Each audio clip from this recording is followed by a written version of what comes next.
I'm just hitting onto the live now, so I don't know when it actually. It's like setting up your YouTube live, and then sometimes I rewatch it, and there's no like logic to when when it it's actually actually. starts. Yeah. So like if I'm like sitting there and waiting for when I think it starts, then sometimes there's like just a lot I'm of just hitting silence. onto the live now. Okay, So yes. bam, that's working. Cool. Hit like, share, subscribe, everybody. We are live right now. I'm going to take a minute to get the show set up, but there's a lot going on right now. Holy cow, is there ever? There is like, from Alberta down to Oregon, severe storm watches and warnings, right, Ryan? All the way from Saskatchewan, even. From It's I, Saskatchewan. I don't think I've ever seen an area that expansive before with severe thunderstorm watches and warning through that region, through that whole area. It's different. Yep. Now I don't know where the thumbnail I made has gone. I can download it again from we got a couple videos from Hank that just came in, so that's good. Oh, I'm trying to get my thumbnail up because it's otherwise it's just like my cowboy hat picture thing and hey, save image as discombobulated. The first couple minutes are always really just struggle for me. Just struggle. Yeah. Try to get it going. Yeah. So that's why I'm glad you're here. Bam, there's a thumbnail up. And I'll put Yeah. there we go. Yeah. Yeah, it is going off tonight. So that's why the thumbnail is a classic meme of the guy and the girl walking on the street and he's looking back at something and she's disgusted that he's looking back. But I've replaced the girl he's looking back at with a tornado There you go. and, See, I like a the scenic. one where there's the person in a party and he's that nobody here understands what's going on or whatever that scenario is. They're all dancing. Right. Yes, that's the whole. Nobody understands that there's severe thunderstorm watches ongoing from the Oregon Cascades all the way to Meadow Lake, Saskatchewan. This is nuts. This is truly nuts. I'm stoked. I'm stoked. So I'm just getting started here in a matter of minutes. Okay, cool, good. People are here. Nice to see you. Thanks for coming on by, Benedict. Hey, Dory. Good to see you as per usual. I always appreciate having the regulars coming by. I am just sharing this right now onto social media because algorithms and I don't really get along or anything like that. Like I have no talent for manipulating the system in any way. And the Canadian Storm Chaser show, like basically any Americans, they're like, we don't care about that. We have our own naders and they're bigger. They're like that, right? Yep. So I'm sharing it to all the groups here. I'm sharing it to the Facebooks and just trying to get the word out and around that we are live right now and that we'll be looking at all the radars and updating you. There's a wicked looking severe storm just crossing Highway 1 near Revelstoke on the west, just west of Revelstoke there by the pass. And greasy looking, greasy looking storm. Putting quarter size hail out, they're saying. Nice. There was some half-dollar sized hail down in Oregon earlier today, and I had friends saying, "Oh, yeah, half-dollar hail." I'm like, "How many of you have actually seen a half-dollar?" And it was silent. I'm like, "Nobody has ever seen one." Yeah, yeah, 50-cent piece. Yes, I have, but you not for have. a long time. Like I'm thinking Yeah. like the 80s. Like maybe I saw one when I was a kid. So I find it weird It's like that they still refer to that, and then others are like, "Oh, half-dollar hail." I'm like, "You've never seen one. How do you know?" so I like used to collect coins for a while when I was a kid. At least I thought I did, like Yeah. thought I collected coins. I had, like 20 coins that were cool or something. Whatever. So I'm yeah, just sharing it to the different Facebook groups here, trying to get it to as many people as possible. And if you can hit like, share, subscribe as well, and let everybody know that this is a good show for you. Good show. I'm sharing to a Grand Forks group. It's been extremely hot through the prairies. That heat's just nuts. We have like a disturbance that's been coming up from California, basically, and that's what's making everything go nuts today, making everything go nuts. So we have like storms that are torching down there. Mark's on some storms right now. Meteorologist Mark is uh, in Oregon, and Hank is as well. I got video from them. So we do have some things that we'll be looking at from them, even if we don't get them live on the show. So that's great. I'm almost done here. Similkameen had a severe storm warning today. We've had a lot of action already in the last hour. Yeah, I got two more things to do here quickly, and then we're going to get right to the radars. Should I start with instant weather first or radar scope? I find they're Let's both. start with radar scope first. It also looks Yeah, like we just had the highest temperature of the year in Lytton, in British Columbia anyway, at 36.3 degrees today. 36. Yep. Nuts. Absolutely nuts. Well, we're at 25.8, but we were at 28 like not 30 minutes ago here. And like there's been whole summers where we didn't get that hot in Wells. Yep. Like I swear it. Okay, I'm ready to go. Yeah, we'll go with radar scope first. I like both for different reasons. But Yep. I think for the quick and dirty, what I like radar scope for is that it has the sidebar here. So I can go like severe thunderstorm, Idaho, bam. You know, got one It takes you Idaho. right to it. Yeah, Similkameen.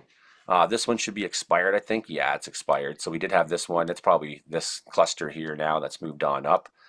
So that's crossing over that 97C, I think that is there. The Yep. Okanagan connector or something like that it's called. The Kelowna to Merritt connector. So that one was going on. Then we had this was going on, but it looks like it's moved off. I don't like how long it takes for the Canadian ones to expire on here. That's annoying. We had thunderstorms up in Yellowhead. Even Rob there outside Jasper. Is there a better radar for this area? Double B, Rob. How about Edmonton? So that's just departing the area in Rob on hour 46. So it's that's still on though. Quarter-sized hail, heavy rain. So it's enough of it still in that zone. They'll probably not issue again past that, maybe. Maybe. Yeah, right along 16 highway. A little bit of precipitation reaching on in. Severe storm there. Expires in 51 minutes. Is it still on? It's ended. So it's weakened enough that they don't consider it severe anymore. Idaho again. Boom. That's some nice greens in there. Over to Canada. This one's in Saskatchewan. No, that's Southern Alberta. Southern Alberta, brand new storm warning there.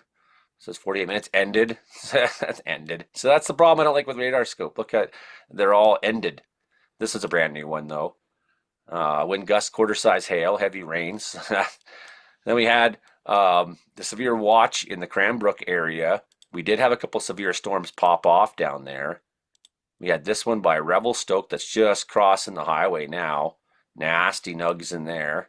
There's definitely some hail in that. Quarter-sized hail, they're saying. So if you're driving on the Trans-Canada Highway, you're about to cross the hail core.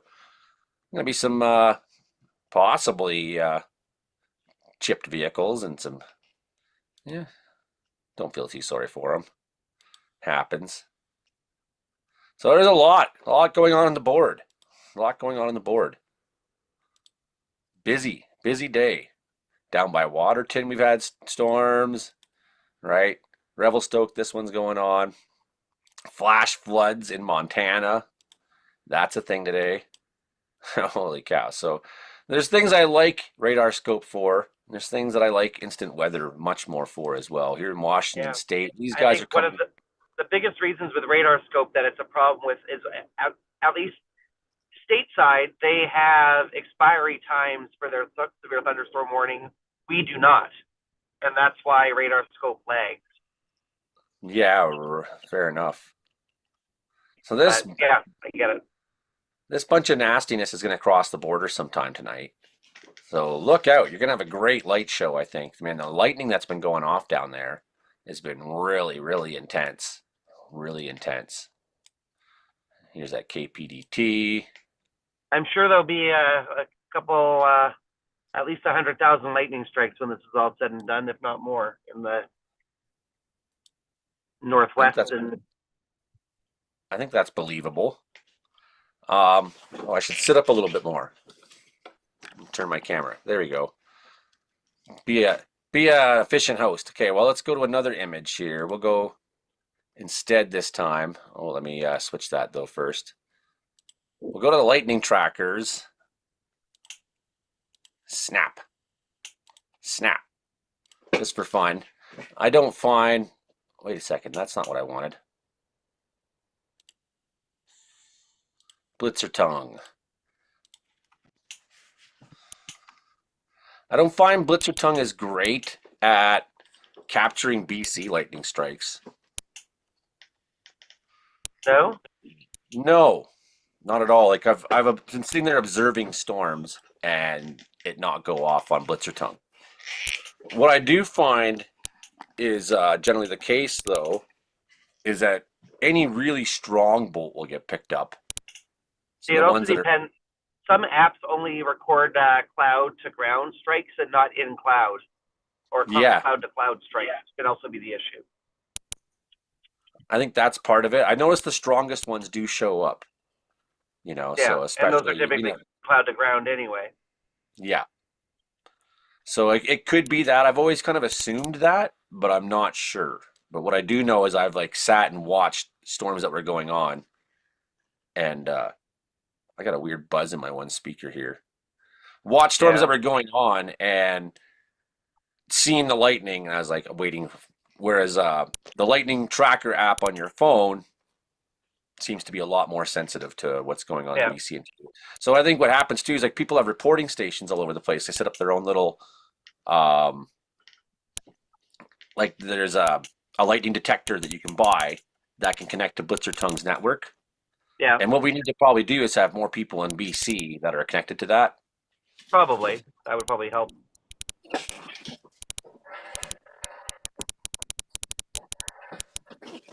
Snap. So that's going on right now. Ridiculous amount of lightning down here in Oregon. Like boom, just filthy.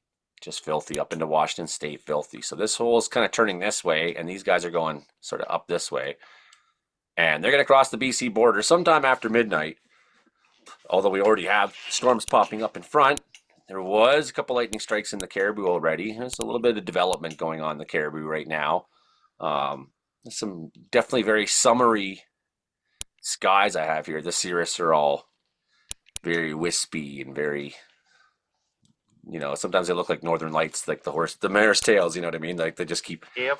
you can see them moving almost like they have this like shimmering kind of effect. So we'll come back to that in a second. We'll go to instant weather here because there's I like one thing about Adam's setup is that it's very interactive this way too. So you can see the greens, and you have the nice satellite image on here too. You can see the greens are all the flood concerns they got going on. So we have like severe storm watches from Oregon right up into Saskatchewan. It's crazy. It's crazy. So they still got this. We have a severe thunderstorm probably going on right there. Yeah, here's a warning. 20 kilometers south of Lewis Land, 90 to 110-kilometer-hour winds, quarter-sized hail. Greasy, greasy. Let's have a look at the radar and see. Boom, there's that line. And then I like this feature on instant weather too. Oh, that's satisfying sometimes. Mm, I don't know why. I just really like that feature there a you go. lot. You can kind of like change things almost to like, yeah, however you want. And then like I've seen people build 3D models of storms. I'd like to see someday, you know, we be able to achieve that. That'd be so cool. Well, you can do 3D imaging with storms in the United States using their radar. It's not fair. It's just you can't do it in Canada because, well, they actually, I think they can. They just don't give access to that. Right. Environment that's very secretive about everything up here. And so, yeah, they could give us better. They could give us better. This one's by Obed, the one we are looking at before, moving 20 kilometers an hour, quarter-sized hail. Had this one as well down here in the foothills. Oh, I think it's canceled now. Revelstoke's going on. Right, 5 kilometers southeast of Taft at the time it was put up. 35 kilometers an hour moving northward, quarter-size hail, heavy rain. So there's like some things I really like about the instant weather layout. So it just depends. Like, am I looking for an individual storm? Sometimes I'm looking for an individual storm. I much prefer radar scope. I can zoom in a lot closer and more detailed. But Yeah, yeah, it's the they're both nice. background You use map. different things depending on what you're looking for. Little slight severe hail risk in this one, crossing that 97. Oh, there's so much to talk about. I don't want to get like too caught up right now in all the thunderstorm action because there's so much to talk about. I got videos from Mark. We got the flood watch, of course. Yes, for the southeast BC and Alberta, looks like I'm sure Brandon will talk about it. It looks like it's going to get wet. He's not going to be on the show tonight because he's Oh, got he's some not. event.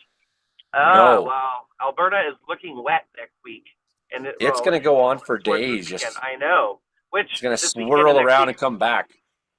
they're Yeah. so dry right now, and drought conditions are bad in the kind of the area between Calgary and Edmonton. So this will be much needed. Just hopefully it's a long soaking rain and not a whole bunch of downpour at once, which it doesn't look to be the case, but we don't want it all at once because then it won't soak into the ground, which is what we want. There's a couple big fires popping off today in the prairie provinces. We'll look at that in a minute too. So certainly the rain forecast in general looks really good, and even for southern BC. I mean, like there's obviously this threat, but the other side of it is, it's going to buy us some more time. I think Yep. for, going to buy us some time. The clever model. We were talking about this earlier. So like the flood, some of these flood projections are pretty bad, man. Mm-hmm. Heavy rain You know, combined with freshet is never a good combo after a bunch of warm temperatures as well. like we got over 100-year. That's what the purple is, right? Over Mm-hmm. 100-year return. So that kicking horse at Golden, the kicking horse river there, it could have a return over 100 years. That's flood. The East Kootenay, the Bull River near Wardner, could be a over 100-year return. Then we have in the Selkirks, the Lardo River at Marblehead, over a 100-year return. It could be bad. It could be bad. Then we have a bunch of these ones that are the reds. Split Creek at the mouth. That's the 50 to 100-year return possibility. Could be.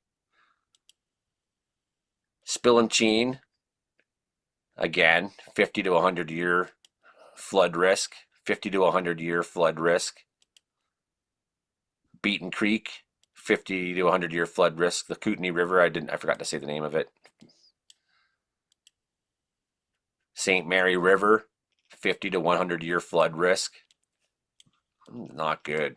It's not good. Then we have all these oranges, which are the 20 to 50 year, only 20 to 50-year flood risk. Beaver River, above Couple Creek there, Gold Only. River. Yeah, Revelstoke there. The Illecillewaet River. I was waiting. I had that name in my head going, I wonder if he's going to have to say his silhouette. That's a mouthful, that one. I know. Cranberry Don't ask Creek me how to there. spell it. The Illecillewaet. It's Illecillewaet. If you just say it fast, it's not weird. Yeah. Caslow River, looking at 20 to 50-year returns. Kimberley, Mather Creek there below Hoole. Fernie, you're looking at, similar. So we have some big time flood possibilities. Then we only have the 10 to 20 year in the yellow. There's not very many of the yellows though, unfortunately. We do have some greens on the outlier there that could see 2 to 5s. Yeah, that's not good. Not good. Then,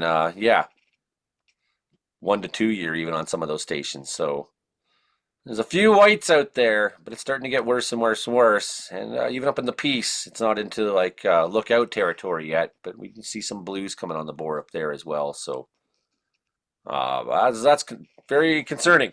So if you live anywhere near any of those rivers or in flat country near them, or have roads you rely on that cross them, those are just things to maybe keep your eye on in the next 5 to 10 days. Basically, if you're anywhere near the Rockies, either side of them. Friday won't be the worst of the rain. I think it'll still be pretty convective. No, it'll be next week. Sunday and Monday will be the worst, I think. Yeah, it'll kind of like be gloomy and crappy, I think, at times for some of these people in the border country. But we have some thunderstorm risk still in southern BC tomorrow. Like there will be. I mean, if you get one of those strong thunderstorms, land right in the wrong place when you have those flood return possibilities on, things can go sideways pretty quick. The prairies tomorrow, though, I think are the big show. You got the 3 centimeter hail risk from swift current, basically right up over past Lloyd, Edmonton, up the Highway 16 corridor, through Bonnyville, up towards high level there. And it's going to be, some of the Peace Country. There's going to be some big time hail going off in some of those thunderstorms. 3 centimeters, nothing to laugh at, unless you're in a No, tank. Then it's okay. What are we at for time here? 6:43. Great. Is we got the Frankie coming on. Had this fire by Fort Saskatchewan that was burning houses down or some structures. I'm not sure if they're houses or not. Structures. Looks like an oil thing or but there was like an emergency alert from the province on oh that wow. one. And then shelter. Yeah, we had a shelter in place in Victoria today because of Mm-hmm. a big gas leak That's been in resolved. Langford, I should say. This fire near Garthland, party on. Kind of in the wrong side of Prince Albert, but we'll hope some of that rain helps that boreal transition zone out over the next few days. Excellent. I'm going to stop here for a second. I got a few things we'll show you, but I have to change browsers so that I can show you. So one thing, maybe I'll mention it too when we're on the broadcast because the show does play in Prince George on the weekends. I was asked to by one of my super contributors. There's the image I put up there. That's nice, eh? Where did I put it already? Okay. Fort St. James Animal Care Team will be at Bosley's by the Brick in Prince George this Saturday, May 30th, from 12 to 4 with adoptable puppies with animals in foster care across northern and central British Columbia needing forever in foster homes. The rescue regularly helps transport animals and supplies as far as Quesnel and surrounding areas to good homes. Come cuddle some puppies and support northern rescue efforts. Yeah, some of these puppies are pretty cute too. Here's Finn there. He's like a scruffy looking Finn there, and here's got like a bit of a healer color in her paw there. Brooke the dog there. Here's Hayes. He's white, so when he gets dirty, you'll know it. Dixie, she's pretty cute. Ain't no whistling Dixie either. That's what our bus driver used to yell at us when she'd get mad. She'd yell back, "I ain't no whistling Dixie either." She's That's like funny. in her 60s or something. Dallas, he's a big fluffy dog there. Waylon, that's my son's name. And I used to have a dog kind of like that. I wish I had that dog. But I have a dog, and I got too much to do. Another thing that's going on right now is this child in Quesnel. His aunt contacted me today and spoke briefly with her. Right on, Jason Tetley, my old time buddy there, said put $300 in. So they put over majors raised over $9,300 for Enoch, and so the writing says, "My name's Candace. I'm pleading with you to ask for assistance with my friend's 8-year-old son Enoch. He was in the Quesnel hospital with what they thought was a flu.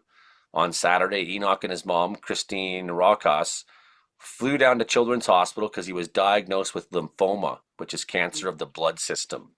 He immediately began treatment where he had chemo put into his spinal fluid, had biopsies of some tumor cells in his bone marrow. He is constantly being monitored in case he needs dialysis because his poor body is working so hard to fight this disease.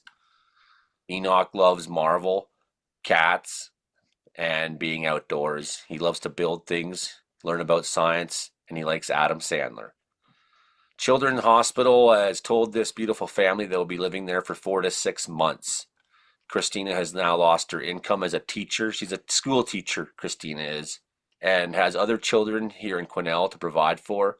She has bills and a mortgage to pay for, plus surviving in one of the most expensive cities in our country, Vancouver, during the hardest moment of her life. So if you want to go find their GoFundMe, please help Enoch and family on his cancer fight would be an easy way to find that. Um, uh, yeah, like Google it or look for it in the thing there. Yeah, I'm sorry. I'm like just that's it's just so fucking terrible. It's like hard for me to read it.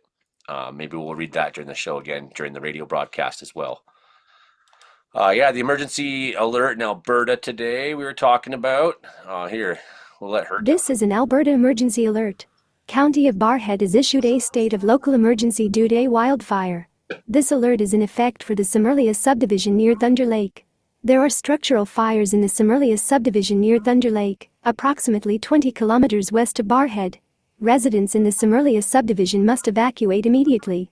Take Highway 18 to Barrhead and register at the County of Barrhead office, 5306 49th Street, Barrhead. All residents should avoid traveling in this area. Visit www.countybarrhead.ab.ca for ongoing details when available. I can't understand like the website that their weird AI. Uh, yeah, voice. They couldn't just get a funny. human. Couldn't just get a human to say it. Like No. like they don't have a guy with a voice like me around or something. No. My voice is raw from yelling at bears this week.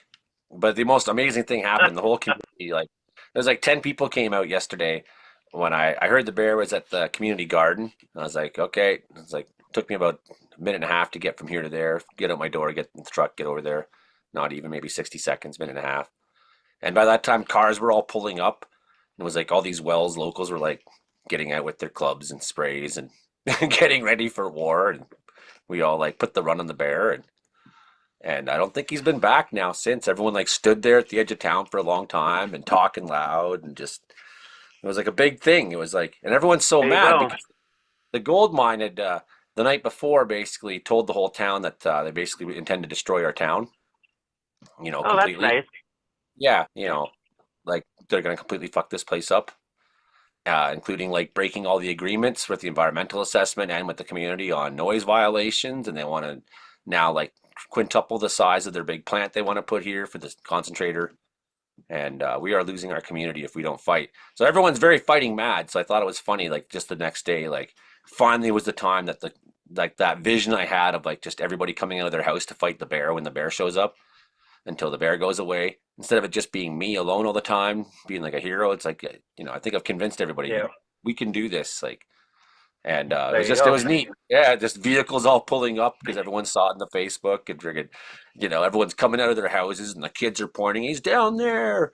Yeah, it's just like. Is it still just me because I'm in my underground now? It's still just you. Yeah, we're gonna have a slow night. We're gonna have a slow night tonight. So state of emergency by Barrhead there. We've already given you the skinny on that. Okay, next thing. We'll play you a little video here now. Help set up Here, you play the video. I'm going to go upstairs, and I'll meet you back upstairs momentarily. Okay, we'll see you in a minute, Ryan. Okay, see you in a bit. On the downloads here, I have from Mark. Video he sent. Yes, this is the one. Check this little lightning strike he's got here out. Boom! Pretty. There he is in Oregon. Maybe 5 kilometers away, that thunder. It's about to rumble right now. The 2-second mark, it stopped. At 12 or 13 seconds for the thunder. Something like that. Maybe 4, maybe 5 kilometers. Boom, what a rumble. That's a powerful bolt. Just went on and on. Listen to it. Holy. It's horrible. It will not stop. So here's Mark, maybe an hour ago. Here's Hank Fleister coming on. Sweet. Hank. Hello, friends. Mark Ingalls here, and we are in Fossil, Oregon. We're about, I don't know, half hour south of Condon or something. The discrete cells in the Blue Mountains didn't really work out for us. So we're down here and we've got this line of storms rolling through. It's producing small hail in Bend already. We are obviously not in Bend, but we've got a severe thunderstorm warning out for this storm for up to 2-inch hail. But look at this road that we're down. So we're going to try to bail before the rain comes in. You That's can't right. really see it well on the camera here, but there's definitely some teal in the clouds here. We're getting a little bit of green. You can't see much in the camera, unfortunately, but there's some Going lightning. green. Ooh! Some thunder. It's coming. All right, Mark Ingles, Fossil, Oregon. More from Mark in a bit. Hank Leistra. Are you there, Hank? Sorry, Hank, I unmuted myself. Yeah, I'm here. your camera's weirdly sideways. Oh, uh, I'll have to take it out. That's Try it again. that was funny. Is it There we working go. now? Yeah, there we go. Okay. Holy, look at those big friggin' windmills you got there. So tell us about your storm, Hank. Where are you at? Where are you at right now? How close to Well, I Wilkie are you? mean, it's not so severe at the moment, but I see a new anvil building, so we could go there yet again. Um, Off on left, it's the new anvil that's forming over there. See at the bottom left, Yeah, there's going like up. two of them there. Yeah, the one, especially the leftmost one, looks promising to me. It'll It's eat the got other one up. it's got good height to it. So yeah, it could perform maybe. But this one here, more in front of us on the right, is kind of died out a half hour to an hour ago already. Just barely doing anything. But I know I still got um, better performing storms today than what I had really been anticipating, especially on the Saskatchewan side. So I enjoyed this. And I have, as you can see, I have just a gorgeous spot for viewing here, so that helps. That is epic. Where are you right now? Are you near the Battlefords or? No, I'm just north of Macklin, Saskatchewan, um, almost within a stone's throw of Alberta border. And almost this entire storm cell, in fact, the entire storm cell is in Alberta. I'm in Saskatchewan, which is a common situation for me. I get that quite a bit because I live pretty close to Alberta. It's about an hour drive for me to get into Alberta. So, and I Yeah, usually, storms will generally move west to east. Today is a different story, but so I'll usually drive west, meet the storm, and then I'll often end up in Alberta whenever I meet the storm, and then drive back into Saskatchewan with it. But these today, because of this Omega block, these storms are moving northward, but very, very slowly, very slow moving. yeah, a lot of things going kind of the opposite direction or almost backwards, and then some going straight north, down south, right? Like in Oregon, a lot of the storms are going almost backwards. Like they're going kind of like northwest almost. Yeah, crazy. And then the ones And coming into BC and the Washington side are like really taking a straight. So like I think that's partly from the low today in Oregon itself was doing that, right? On the north side though, then it's like storms are bouncing into southern BC straight out of the south. yeah, like the weather lately has been uh, crazy. We've had a lot of extremes this week, including extreme heat. And I'm surprised how cool it is here in the shade, but we had close to record highs. It didn't make it though, not at where I live. It didn't make a record. Got to about 32. stopped. And then did you not have snow like a week and a half ago or so? Well, with more than that, but yeah, it sure Maybe is that was recent more memory. Alberta. Someone Hmm. someone out there in the prairie had snow last week, like 10 days ago. Yeah, true. And now now like record-breaking heat. Like absolutely crazy. So like Lytton already set the highest temperature of BC so far this year at 36. Kamloops was sitting at 34 last I looked. Crazy. That's high. It's May, man. You know, Yeah. people are getting numb to how weird this shit is. Well, the other thing that's pretty strange about this week is this is just the start of it for storms here in the western Saskatchewan, and we're gonna have today, like we had last night, because I had storms move through around midnight last night. So we had that, and we have this evening, so that's 2 days in a row. Now tomorrow we're gonna have storms all day long, starting in the morning, afternoon, and evening, and then Saturday. So that's 4 days in a row. We don't get that very often here, especially in May. We're still in May, Yeah, you know, still super early. and we're gonna get more than today for severe storms. We should get severe storms tomorrow too. And in some parts of Saskatchewan, we'll see very severe storms on Saturday. I don't know if I'll see that, but remains to be seen. But yeah, this is very, very stormy, very, very hot. It's been crazy. We're almost at Frankie time. Ryan's just showing up now. Back. He's back. Yes, getting ready to record. Yeah, Gary's got it. Is the how airheaded I can be. What makes it easier if I like find the folder first? Zoom's folder system looks like it's something from like Windows 95 or it's weird. Not what you say every week. Yeah, every week it jars me when I try to like find our show folder and then Mm-hmm. all right, if I click on this, here comes Frankie.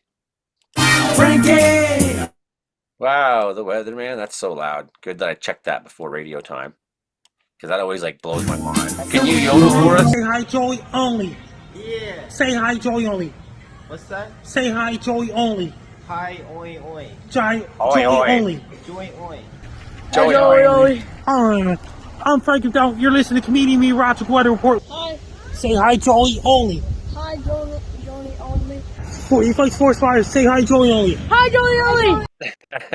Hey, it's time to record the show. Frankie is here. Yes. I'm gonna record the computer right now, buddy. Record the cloud.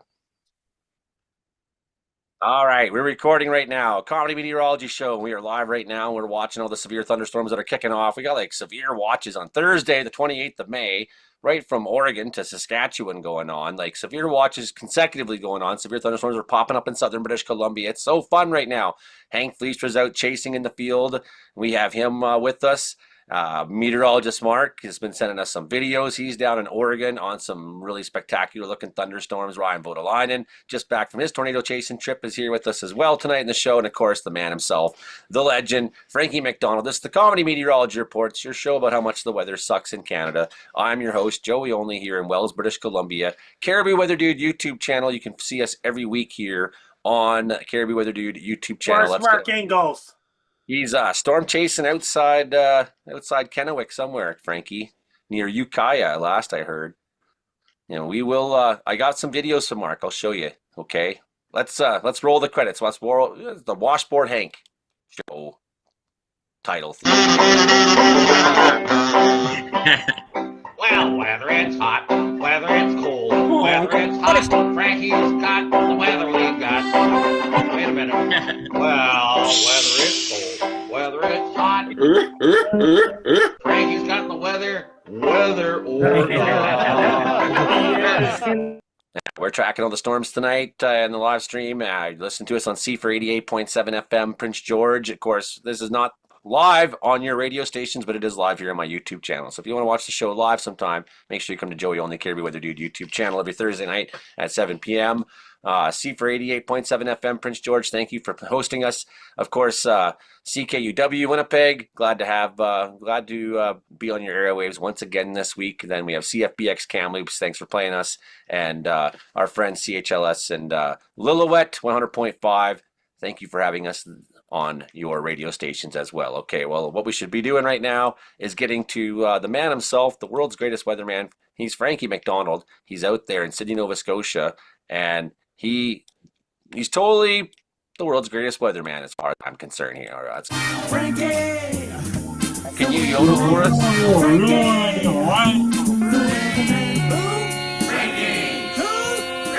Who has the worst weather in the world? Ladies and gentlemen, Frankie! How you doing so far, I'm doing Frank? great so far. A lot of rain and snow mix happening in Nova Scotia as of right now, but temperatures above freezing. Then it's going to die off on Friday evening. Then it's going to bring more rain where Bay Sky lives on Friday as well. Lots of rain and snow aiming it towards Bay Sky as well in Laval and all those places. It's going to bring lots of cold air heading towards Vancouver Island as well. It could be heading towards Greater Vancouver. And because of Omega Block, it's going to bring lots of rain in Montana with thunderstorms. And lots of thunderstorms going to go on this weekend coming in North Dakota, South Dakota, and Nebraska. It's going to bring lots of thunderstorms in Nebraska as well. Omaha, Nebraska, and all those places. It's crazy out there tonight, Frankie. Yes, lots of storms in Omaha, Nebraska. And all those places. And weather, Omaha, Nebraska, lots of crazy weather going on right now. And lots of warm air Atlanta, Georgia right now. Yeah, what else? What else, Frankie?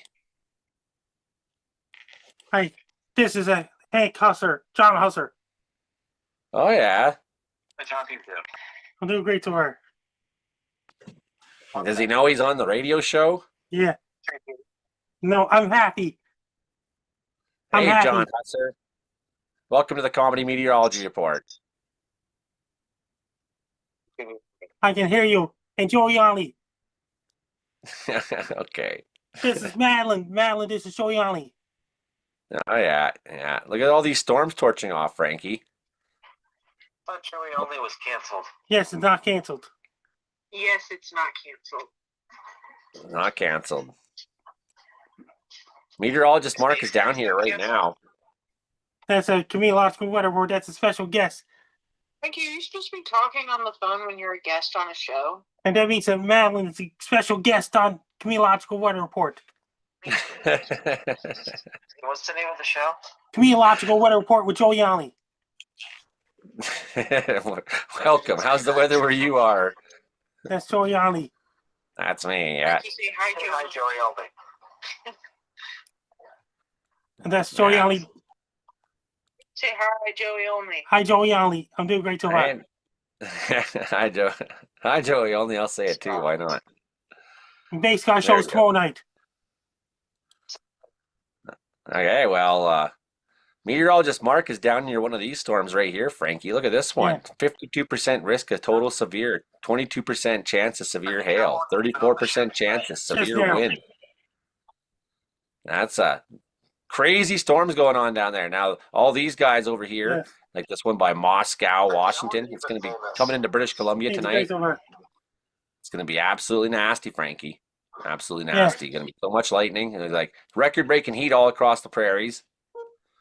Record-breaking heat right now. Madeline, this is Joey. Yeah. So what about the weather, Frankie? And the weather, lots of hot weather, really hot air, Winnipeg right now. And Brandon Manitoba, Portage to Prairie, Manitoba right now. It's really hot weather in Winnipeg right now. And Portage to Prairie, Brandon, with thunderstorms in the forecast in Winnipeg and all those places. North Dakota, South Dakota, Nebraska, Kansas, Oklahoma. And it's really, really hot in Texas. Including Oh, I all bet. of Florida. Lots of thunderstorms going on in Georgia, Alabama, Mississippi, Louisiana. Then it got some cold air in Jason Marshall's warm air in Jason Marshall's area too. Then it gets a high pressure system located in Great Lakes this Saturday coming. Another low pressure system is going to bypass Nova Scotia on Sunday. It's going to bring a whole lot of rain in Massachusetts. It's going to bring snow and Vermont this Saturday coming. In New Hampshire, there's more rain heading for Massachusetts on Tuesday. It's going to bring lots of thunderstorms all across the eastern United States next Saturday on June 6th. It's going to bring a lot of thunderstorms and rain in eastern United States in America.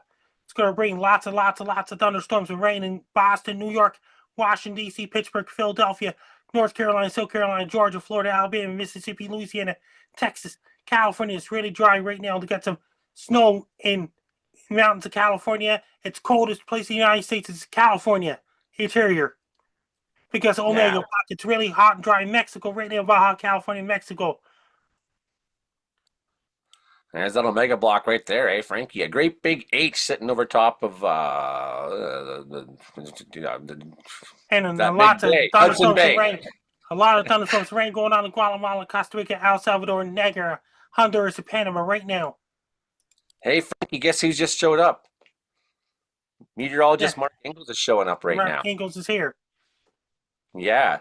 And Brandon get the videos because he moved. Brandon didn't get me videos. He's moving right now. So because meteorologist Mark is traveling, we should talk to him real quick there. And the weather, once I finish my segment, that means a lot of rain, thunderstorms going on in Venezuela, Colombia, Ecuador, Bolivia, Peru. And parts of Peru, northern Chile is really dry right now. The Amazon rainforest is getting really dry, except for far northern Brazil, Rio de Janeiro, and Sao Paulo, Brazil. And northern Argentina is really dry right now. And lots of rain going on in southern Chile and snow up in the mountains in southern Chile as well. So Zosia, Argentina, and Stanley Vulcan Islands right now. And the weather all across. Can we just give Mark 2 minutes here? Because he's driving. He might be on a thunderstorm, Frankie. Let's just find out. Mark, what's going on there? Where are you at? Hello, everyone. I am 15 miles south of Arlington, Oregon. We've got a thunderstorm coming in from the right, which is to my east. It's a very unusual direction, but also I don't know how well you can see things in this.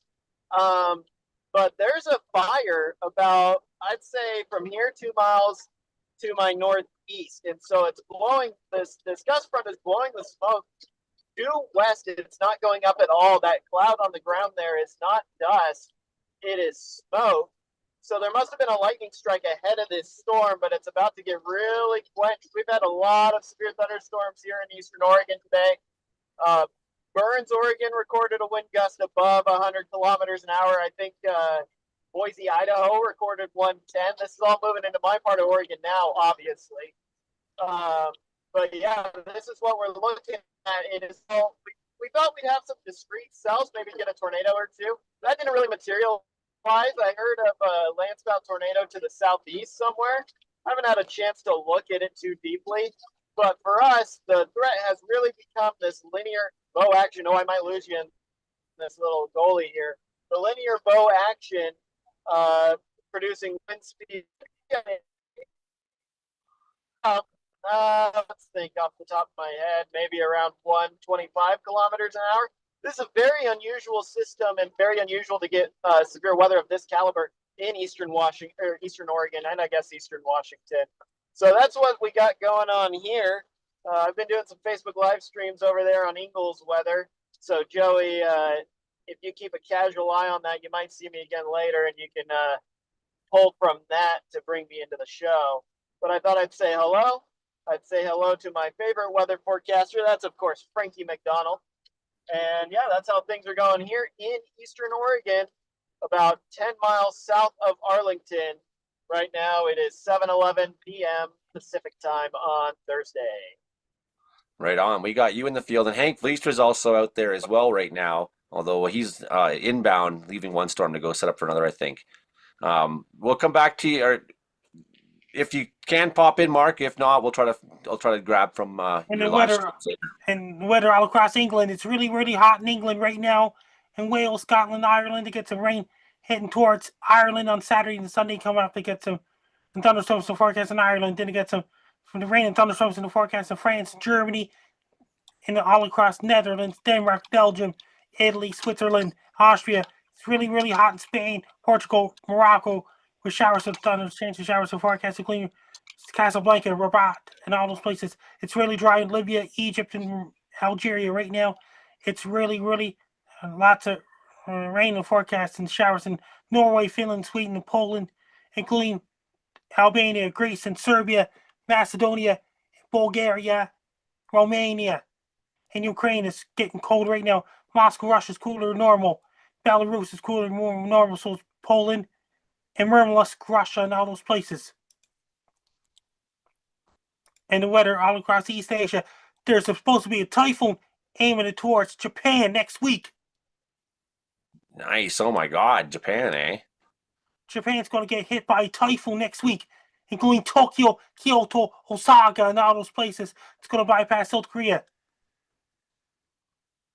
That's going to cause a big dip in the jet stream because of typhoon teleconnection in the States. And the Yeah, Mongolia is really warm right now. Siberia is getting hotter all the time now. Lots of rain and thunderstorms in eastern Russia, like Vladivostok and all those places. And then lots of rain and snow in Mongolia right now, in Siberia right now. And lots of rain and thunderstorms going on in Wuhan, China, Hong Kong, all those places, in Philippines, and Malaysia, and Singapore, Vietnam, Laos, Thailand, Bangladesh, and Myanmar. And over in Indonesia is a lot of rain and thunderstorms going on in Indonesia right now.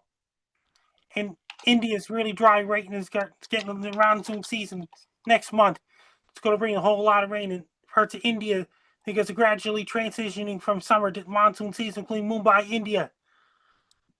It's really hot and dry in Pakistan, Afghanistan, Iran, Iraq, Syria, Oman, Yemen, Qatar, UAE, and Saudi Arabia, and Arab Emirates. Israel's slightly cooler right now in Lebanon. And Egypt is really hot right now. And all across Mali, Sudan, Ethiopia. Ethiopia is lots of rain, thunderstorms forecast. So it's Nigeria, Ghana. Then you got dry, dusty air coming off the west coast of Africa. That's going to drive all dry, dusty air all the way to Caribbean. That's another thing. A lot of rain, thunderstorms going on in Congo, DR Congo, Uganda, and all those places right now. And weather in southern Africa is Namibia and Angola is really dry right now. Botswana and South Africa is really dry. So is Mozambique, Madagascar with showers and forecasts. So is La Reunion and Mauritius Islands. Their rainy season finally ended. And next Thursday is supposed to be lots of rain aiming it towards South Africa. There's a lots of rain, high winds and heavy rain headed towards Perth, Australia on Saturday. It's going to head towards Sydney, Australia too. Then I got another one heading for Perth, Australia next week as well. It's going to bring cold temperatures to Perth, Western Australia. It's really dry in Northern Australia right now. They're in a dry season in Darwin, Australia, Townsville, Australia, Cairns, Australia, Brisbane, Australia, and Canberra, Australia, Sydney, Australia. And lots of cold air fighting each other, warm air. That's that time of the year for them. Because their winter, meteorological winter starts for them June 1st. Lots of the high pressures is going to move on New Zealand. It's going to bring a whole lot of rain to Auckland, New Zealand, Gisborne, New Zealand, Wellington, New Zealand, New Plymouth, New Zealand, Hamilton, New Zealand, Wellington, New Zealand, Stratford, New Zealand, Nelson, New Zealand, Greymount, New Zealand, including Christchurch, New Zealand, Dunedin, New Zealand, Queenstown, New Zealand, even Invercargill, New Zealand. Antarctica's 24-hour darkness right now. Up in the Arctic's 24-hour daylight. Yeah, excellent worldwide weather report, Frankie. I was gonna ask Hank where he's at, but I think he's just kind of left the camera behind here for a minute and walked off. Oh, here he is. Hank Vliestra, you are muted. Here we are. Hello. What do you got? I'm looking at that same growing cell back over there, but it's a long ways away. And I'm just gonna make my way southeast instead if I'm getting closer to home, because I probably want to go out tomorrow night Then again, for another outing. Now so anyway, this is what I see. Now for disaster news. Disaster news time. We'll keep checking back in with Hank Vliestra. He's on the road in Saskatchewan-Alberta border right now, chasing storms, Frankie. Yep, I'm about a mile from the border. Disaster news with Frankie McDonald, everybody. Here we go. No, that's Indonesia. Time for Indonesia, breaking news here. We're going to go to Indonesia now for a flood that's happened in Indonesia this last week there, where a red car was in the water and then a weird looking vehicle was in the water and then there was like trees and chunks of things floating by. Trying to describe it the best I can for you radio listeners because you can't exactly see the video, but it would be very loud if we tried to even let you hear it. So it's probably just best that we describe it for you. Even the trees are shredded there. So this storm like took the branch right off that tree. Here's a bunch of guys standing around with no shoes on and looking at the water, but the water's about halfway up the wall of this one house there. And here's a motorbike driving right through a whole pool of it. And a bunch of plants that are not in the water, but they don't mind the water that much because they're the kind of plants that like a lot of water. And very muddy there. Muddy, looks like a weird church or something that's all wrecked, and a whole town just like sticks and boards and chunks of stuff everywhere. There's big palm trees and leaves, but yeah, look at that, Frankie. That's a lot of wood just laying around everywhere. It's all broken, smashed up, and looks terrible. It looks very sad.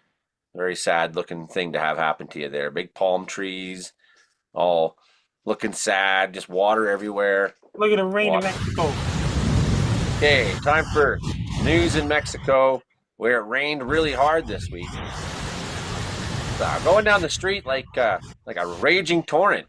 It looks crazy. It's like there's a car, and its lights are flashing. They're trying to push it, but the water is like pushing against it, and he's like trying to drive out of it, and he's not getting anywhere. He's like trying to push the car into the water against the force of the water.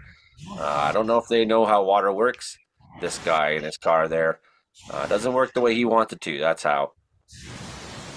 Yeah, that's a big time flood in Mexico. Frankie loves the floods. That's a great topic. Great meteorological topic always. Floods. We got flood watches in BC, Frankie. Down in the Kootenays, especially. Where's this fire at, Frankie? Over in Vietnam. In Vietnam. It's a crazy looking fire. It's so big. There's like a big building on fire and it's just torching. Super huge. There's like sparks flying and yeah, definitely. You do not want to get in the middle of that because that'd be the end of you. That's a big fire, Frankie. There's a couple people with hoses trying to spray it. It's not going to do anything. Like basically, when you have like flames that are 100 feet tall, you know, here comes another crew. They're going to do something to help too. Like you're not doing anything to that. That is so angry. But yeah, they got a hose spraying like a 3-inch hose. Like take that, humongous fire. Like yeah, right. You got to realize when fire is that hot, there's not much you can do. It's just like it's doing its own thing for a while. Look at it. It's gone nuclear. It's nuts. Even I haven't seen fire quite like that. Close to it, but not. I don't know. That's pretty nuts. All right. Next video then, Frankie. This one's just about over. Those guys in their one hose, they're not going to put that out, though. They're probably still trying to put it out. They're probably still trying to put it out now. Until this happened. And over in China, it's the exact opposite of fire. It's a big flood. Another flood. Look at that weird motorbike. Their motorbikes are like their own enclosed cabs or something. It's pretty neat. It's like a little... That's China. People are too busy working. Yeah, well, you won't be working after that. Unless your job is cleaning up flooded, broken cars, then maybe you're like, man, it's raining money. Those cars are really flooded. You're not driving into that anytime soon. They thought they'd go down in that underpass and we'll just drive through this. No, you won't. You now need a new car. What happens if your electric car drives through the water like that, Frankie? You get explode. Maybe, I don't know. I don't know much about electric cars and floods. I'm not trying to spook people. I just don't know. Maybe it so happens electric cars explode in the flood. I don't know. Could be true. Could be true. So that was a pretty bad flood in China. That's bad. They had a 4.9 magnitude earthquake in New Zealand.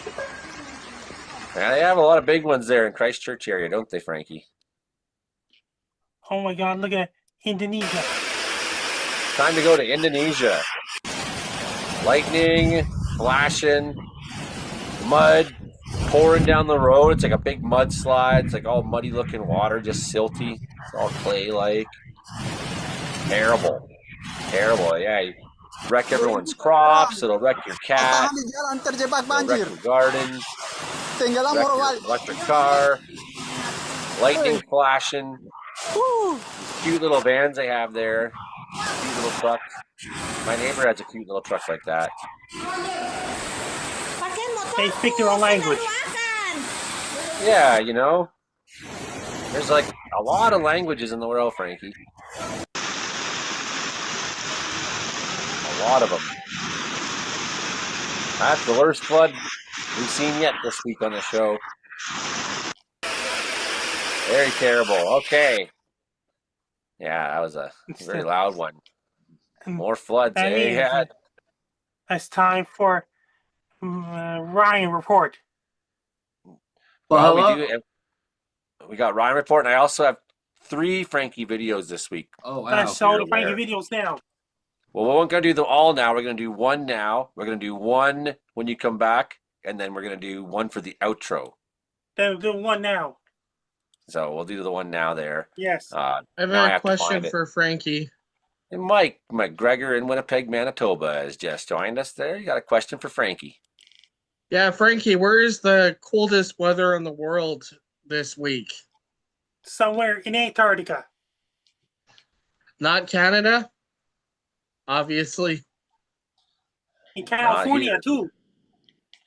Yeah, cool down there, eh? A bit of a weird low, eh, Frankie? So I got... They had a magnitude 6.0 earthquake in Hawaii. So the one video I made was the Frankie earthquake video. Yeah. One's a Frankie AI warning video, and then we have the Frankie outro video. So you want to hear the AI video or the Frankie earthquake video? Frankie earthquake video first. Okay, the Frankie earthquake video coming up for everybody right now. Attention, citizens of California. Attention, citizens of Oregon.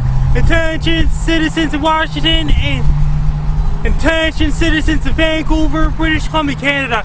Earthquake warning has been issued for California. Massive earthquake is headed towards Vancouver, British Columbia anytime soon. It's going to bring 9.0 greater magnitude earthquake or even 7.0 greater magnitude earthquake. That's going to do a lot of shaking in Vancouver, British Columbia, and the surrounding areas, including Seattle, Chilliwack, Hope, Olympia, Richmond, Delta, including Bellingham, Washington, Portland, Oregon. It's going to do a lot of shaking because Vancouver, British Columbia lies on a Cascadia subject zone. It lies in between North American and Pacific plate and Wannifica plate. Once those 3 tectonic plates rub at each other, once it slips, that's going to cause a massive earthquake in Vancouver and the surrounding areas. It's going to be 9.0 or greater magnitude. People in California, you have to be prepared for a major earthquake. It's going to occur in September 2010.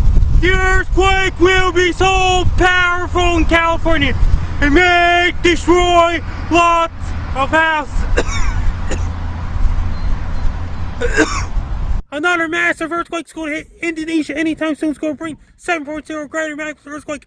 I urge everyone in Indonesia to be prepared. It may destroy telephone poles. May destroy all kinds of transformers.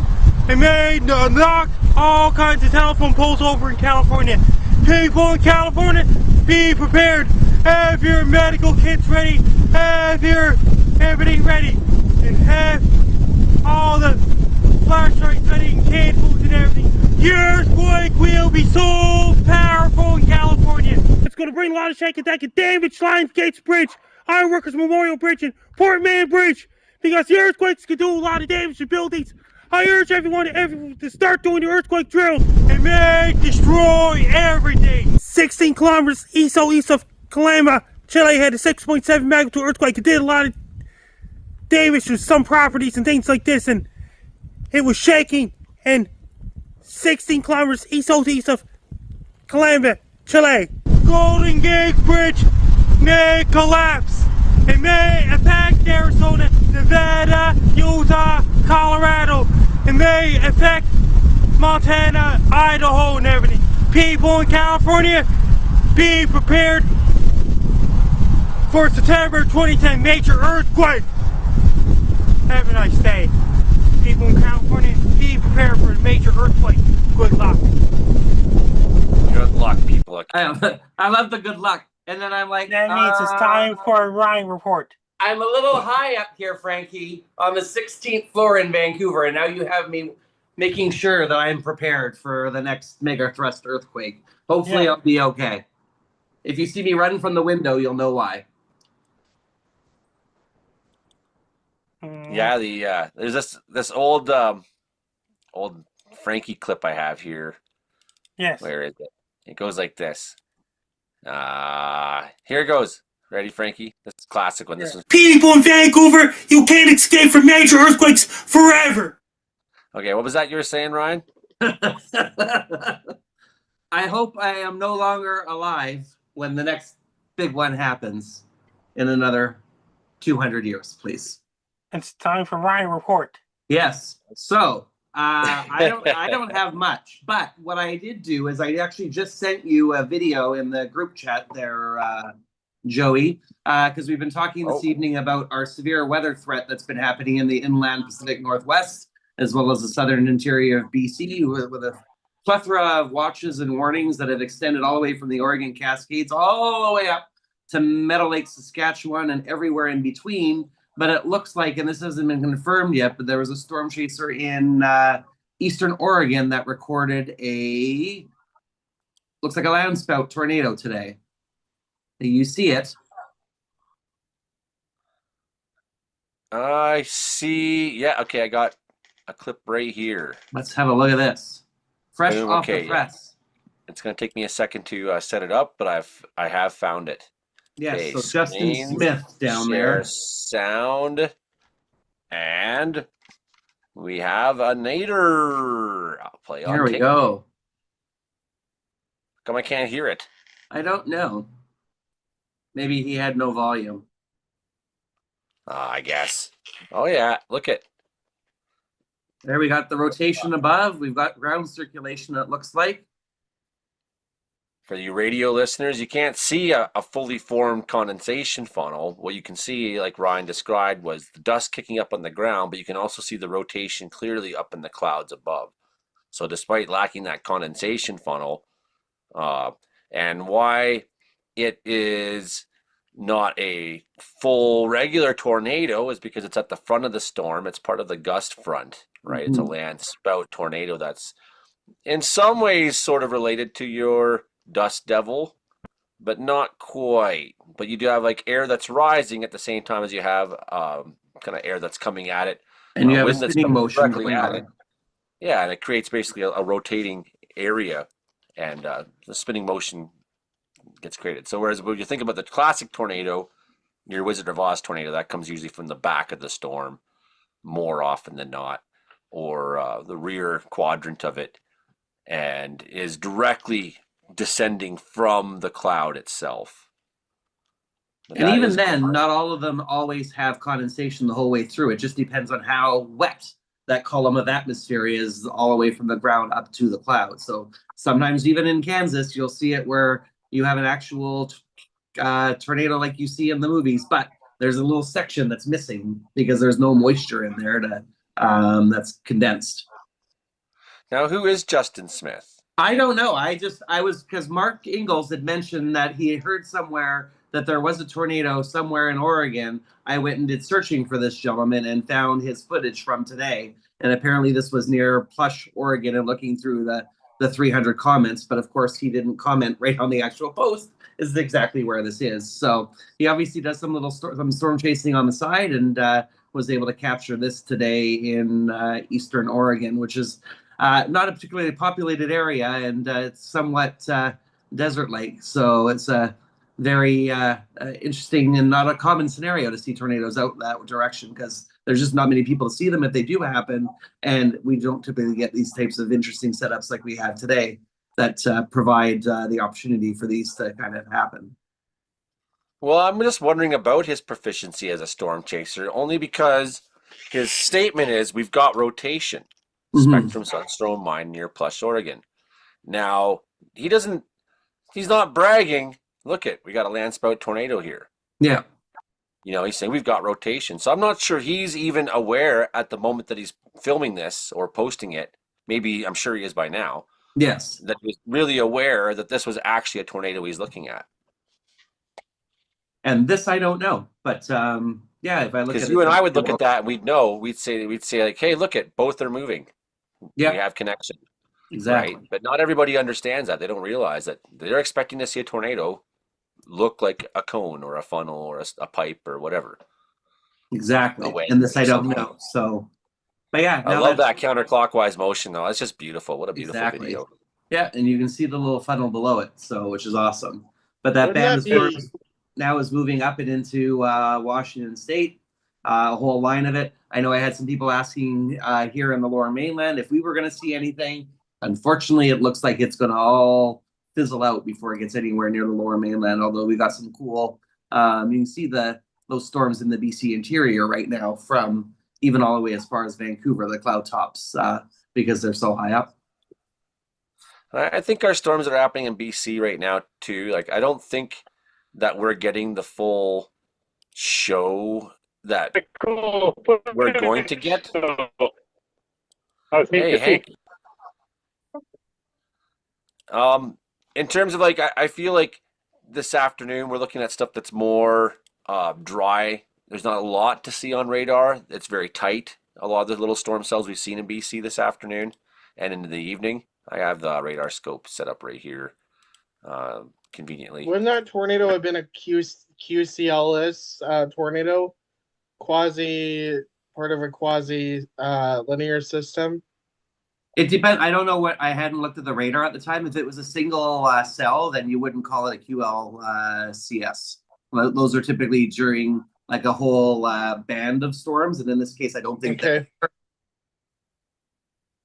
So it's like, a chain of storms is going on. Then you have the quasi-linear.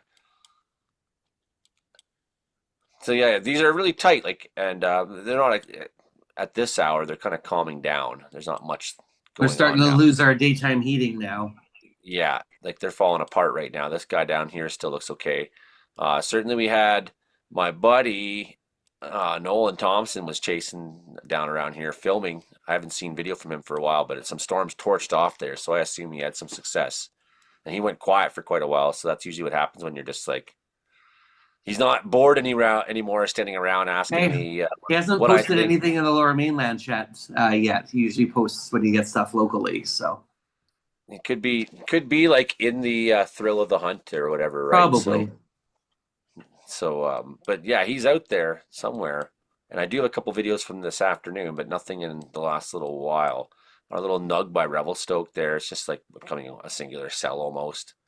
That's no longer a severe storm. So that is that, sure. But the thing is, BC, is that we have this other thing that's coming at us. Is it this one or is it this one? No, it's this one. No, it's not either. That's the Yeah, it is. one. Okay. That's That's it. the one. Okay. So But we have it's this not. line It's that sadly marks not on right looking now. as strong as it was earlier today. So, and even I read a couple of the, like, you'll see that the watches now all in Oregon, except for that little section, have all been dropped. And they're not, at least the National Weather Service doesn't seem to be as convinced that this is going to be as Hey. widespread in Washington State as it was originally expected. See, the watch was dropped in the Cranbrook area as well. Yeah. So, like, how full of lightning is it going to be when it crosses the border tonight? Could be still. I am. My hopes are not as great as they were a few hours ago, and I'm thinking this is going to be downtrending a bit more than we were expecting before it gets to the border. Still, it's 35 in a Soyuz, 28 Castlegar, 28 Cranbrook. Yeah, we'll see. Yeah, it could go either way. Could be one of those nighttime light shows. Hopefully for you guys. Particularly damaging. What would be good to see is like if it's a flash show, you get a bunch of flashing in the night, and not a whole lot of severity. You know what I mean? Just a nice, pretty electric storm. That'd be okay. And then let it rain out, and then get a couple days of rain after that. A couple days of thunderstorms and rain Friday, Saturday, and then heavier rains into eastern BC as we come into later part of the weekend. Alberta's gonna get just soaked. I wonder where Hank's at. We're just like seeing a part of his. I think the phone's on his seat or something. He just like walked off into the storm. He's there. How hot did it get in Winnipeg today, Mike?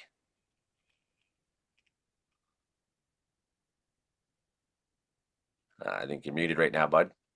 How hot did it get in Winnipeg today, Mike? He's gonna have to unmute himself there. Yeah, Can't. my phone was I pointing the wrong way. I was just on a call with someone. Sorry. Oh, okay. It got up to 36 degrees here today. I Crazy. saw your mouth moving. I was like, I think he's trying to talk to us, but he's muted. He's actually on the phone with somebody. Up to 36 degrees in Winnipeg today. Yeah, Justin posted something earlier this afternoon. There was ice on Lake Winnipeg, still with 37-degree temperature, and I think it was Gibsonville or near Ashern.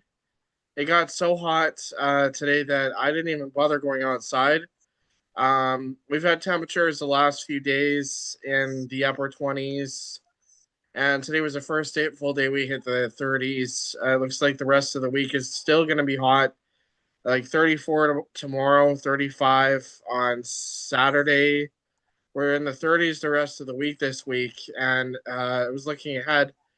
And Monday and Tuesday and Wednesday looks like we're going to be getting into some periods of active weather with some systems moving across the prairies with the left exit of a jet stream. And I think it's going to bring our first round of severe weather to southern Manitoba early next week. But I took a video earlier of the trees. They've all bloomed here. Finally, it's all greened up, so it's not as bad as what it was last week. I'm still shocked though. Like 3 weeks ago, we had snow on the ground.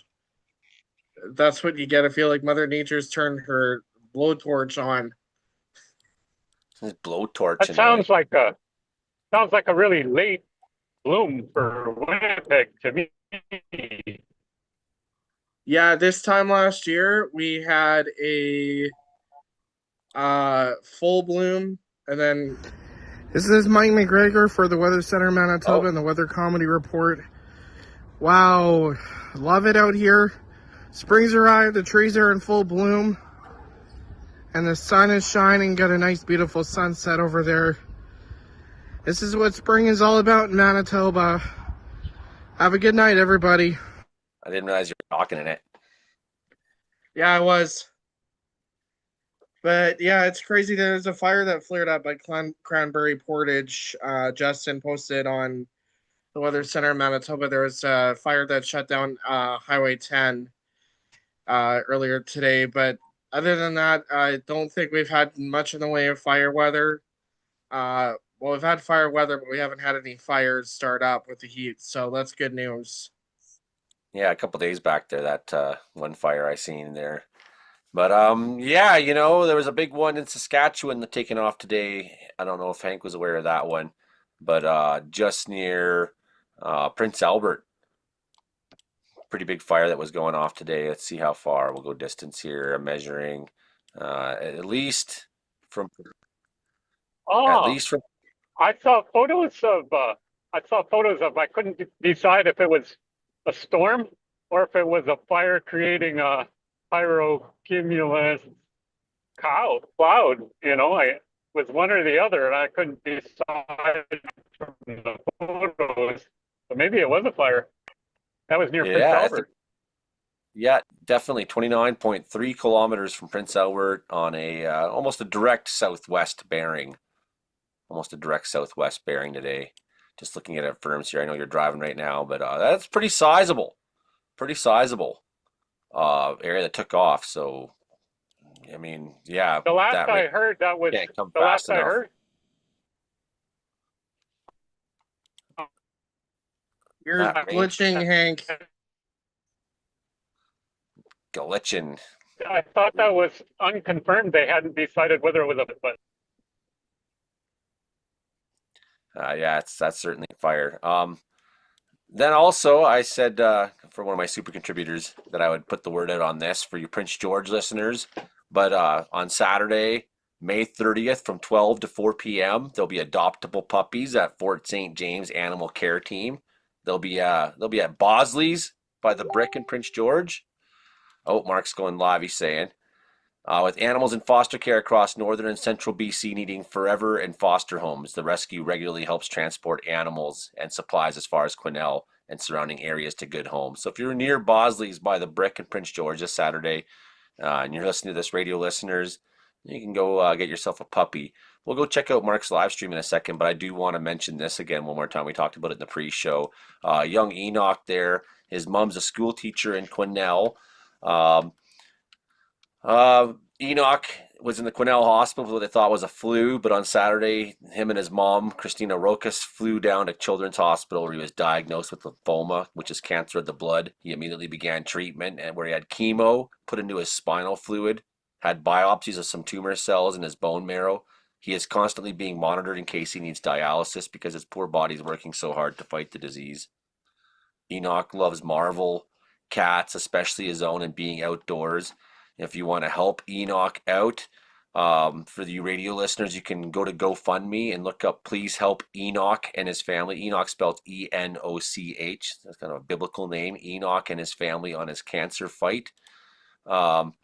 He loves to build things, learn about science, and he loves Adam Sandler. And they've been told by Children's Hospital that they'll be living there for about 4 to 6 months. So Christina has lost her income as a teacher and has other children in Quesnel to provide for, has bills and a mortgage to pay for surviving in one of the most expensive cities in our country during the hardest moment of her life. So you can go and go to GoFundMe. Please help Enoch and his family on his cancer fight. That's something that you could do. That'd be pretty neat. Now let's see if we can find if meteorologist Mark he's told me he's going live. Maybe we can find his live stream right now. No, it's on his weather. It's on his weather page probably. Yeah. Let's see what Mark's seeing right now. We had some good weather shots from him earlier. Good lightning bolt. Here he is, east of Arlington. East of Arlington, right off of I-84. Oh, Facebook's being so glitchy. Off the exit for highway, I think it's 74, but I can't see it from here. It's the exit for Ione and Hepner. Facebook was glitchy with me earlier today too. You're not the only one. It's being really bad. Arlington. But it's not being bad on my other on Firefox, where my other profile is. It's been very interesting. So up on the hills in this thunderstorm, the winds were river, so westerly. It's the opposite direction. So we have a low level westerlies here. The wind turbines have changed directions though, so I guess that it can't be that low. There's a lot going on. Of course, thunderstorms just rolled through the Tri-Cities. Like I said, I'm sitting here just to the east of Arlington. Sorry I'm saying so much. That's how live radio goes, I guess. Obviously, yeah, I'm not there to edit it out. That line of storms will be heading up the Yakima Valley and also up the Columbia Basin. Assuming they hold together, I think we're looking, around Othello, maybe hour and a half or so. Yakima, maybe a few minutes after that. But if you are south/east of those storms, you're probably pretty much done for the rest of the day. I haven't had a chance to look too closely at the radar. I guess I can look on my watch. That's the power of technology. Oh, nice lightning. Today. Let me just load that up. It's in that rain base, so the shot he took earlier was right in the nice dry spot. There you can see some bolts there that look nice. Let's see here. Yeah, there's no storms really to speak of south of this line. This line is oriented right about Lower Monument Dam, east of Colotis, across Benton City or so, and then down to where I'm at, just east of Arlington. We'll check in with Mark again in a bit. And then there was this week, Ryan, our friend Jenny, featured on CBC. Weather experts concerned about public safety as Environment Canada disbands their radar research team because elbows up means cutting science. Oh, Jenny was in there. Awesome. Yes, there she is. Ah, now I see her. Jenny Hagen uses radar every day to alert the public. So we got Jenny on here. She's talking. She's been on the show many times over the years. Big fan. I'm a big fan of Jenny Hagen. She says cuts to radar research by ECCCCCCCCCCC, Environment and Climate Change Canada, Canada, will make that job more difficult. Its radar research team has been disbanded and radar technology won't be further developed. That's great. So we're basically going to be stuck with the same system here for ever. Thanks, Carney. Elbows up. Okay, radars provide real-time data about immediate conditions. She says those radar capabilities can let us know everything from wind speeds being carried in those storms to the possible hail sizes that sit in those storms. It kind of allows us to know how close we can get to the storm to get the information to get out to the public, or how far we need to stay away because of some highly dangerous conditions in that storm. There's Jenny with a giant camera. Look at this. Like, she's old school. She's got a giant camera, not just a phone. Like the rest of us, like, I don't know. You probably have a giant camera too, don't you, Ryan? I don't. This is my thing. And I get people, I've got a phone though, but I got an Insta360. I have a drone. I have all the, but I do not have a DSLR camera like most people do. And sometimes I show up at places and they're like, "Where's your camera?" I'm like, "All I have is this." I got 3 phones. That's all I need. Yeah, and they take almost as great a video. I live in a 600 square foot apartment. I don't have much room to stick them on my photos on my walls, so yeah, no doubt. I'd rather get video. So Jenny would like to see improvements to the radar instead of cuts. It kind of really holds us back on a lot of information that we can gather when we're out in the field in order to keep not just ourselves safe, but the general public, says Jenny. Yeah, it's so yeah, they don't want to spend money on safety or things like that. I kind of rely on some American apps, says Stanley, says one farmer down there. One of my cameras is held together by rubber bands. You see that? That's okay. Nice. Enough of this. Let's see. Nice. Show us. You got to talk again so we can see it. I do have 4 cameras if you count my phone. But I don't know with nice equipment. I just buy the low price stuff. I just like to have multiple options. I have a couple Canon cameras, but I always find the battery packs don't last very long, and then it's a pain in the butt to get it from the camera onto my computer, and it's just like, and then it's actually sat in the back of my Volkswagen since last year. I don't think I've taken it out all winter. I think it just sat there all winter. I don't know if it'll even work anymore after that. But like, like I'd bring all these cameras with me, and then I just end up using the 3 phones because they're just usable. It's easy. It's usable. We're gonna need Frankie to come back soon so we can play a second video because it's about. I'm back. There you are, buddy. Good to see you. Good to see you. Okay, I'll. Did anybody see the tornado in Mexico while you're setting up? The one that was Yeah, off the border. I saw a photo of it just the other day. That was incredible. Oh my goodness, it was beautiful. It would look like a prairie prairie landspout you would normally see. I've seen many of those photos, but it was. Oh, I think I did see it as like just a hard pipe that was real sandy. Very nice. I will stick it in the chat, and you can then eventually share it here. All right, so this is Frankie's warning to the whole world about artificial intelligence. I think you should take it seriously. I take it seriously. I definitely take it. I mean, we laugh a lot, but we're also very serious around here about things like AI. Oh, Mark's about to come in the waiting room. Mike, what's he gonna? Now I'm in a crux because Mark, we're about to do the Frankie video. He's not there. Well, this is Frankie McDonald, my own TV station, live from Sydney, Nova Scotia. AI videos are kicking up the high gear on every social media in the world, including North America, South America, Europe, Asia, Africa, Oceania, including Antarctica, Australia, New Zealand, South Pacific tropical islands. The AI videos are getting all the hit on every single social media in the world. Yeah, it's about to get worse all the time.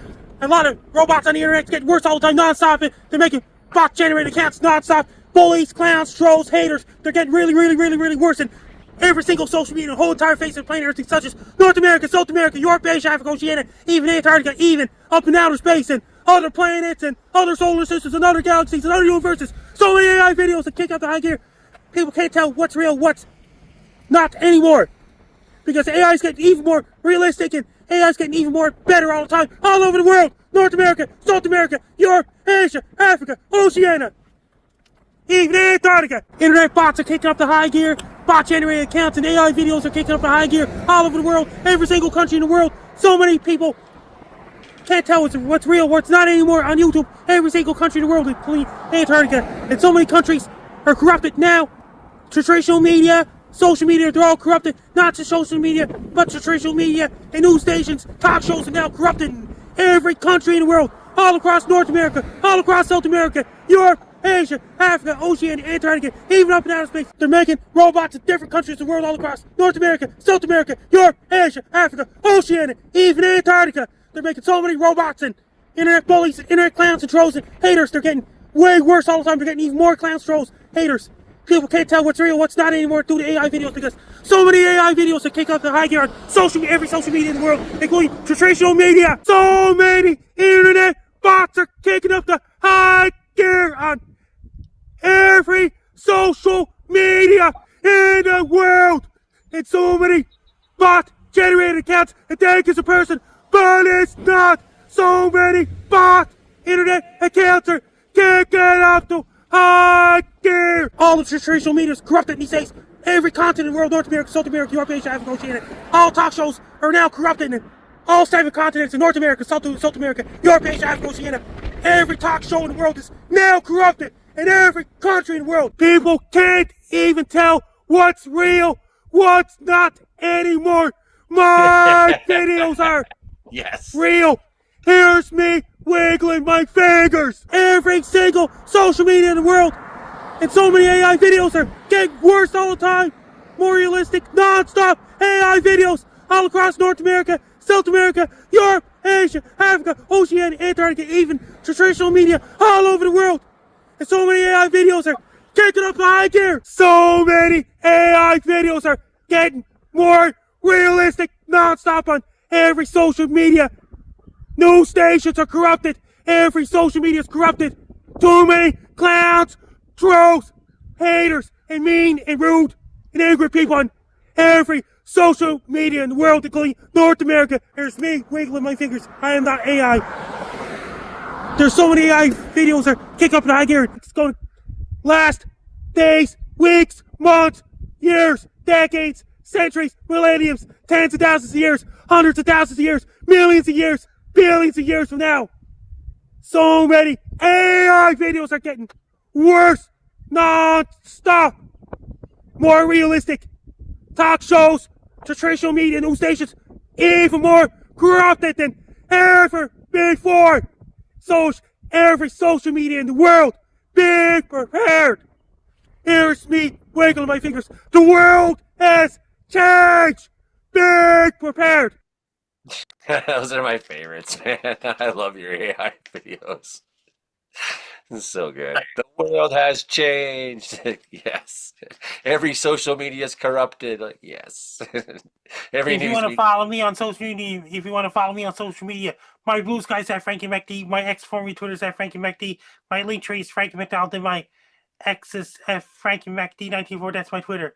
And my Reddit is Frank94, my threads is at Frankie McD94, my link tree is Frankie McDonald, my Facebook is Frankie McDonald, my Instagram is Frankie McD94, my TikTok is Frank94, my Clapper is Frank94, my Twitch is Frank94, my Snapchat is Frankie AmyCD1, my YouTube channel is Dobbs Wolves, and my LinkedIn is Frank McDowell.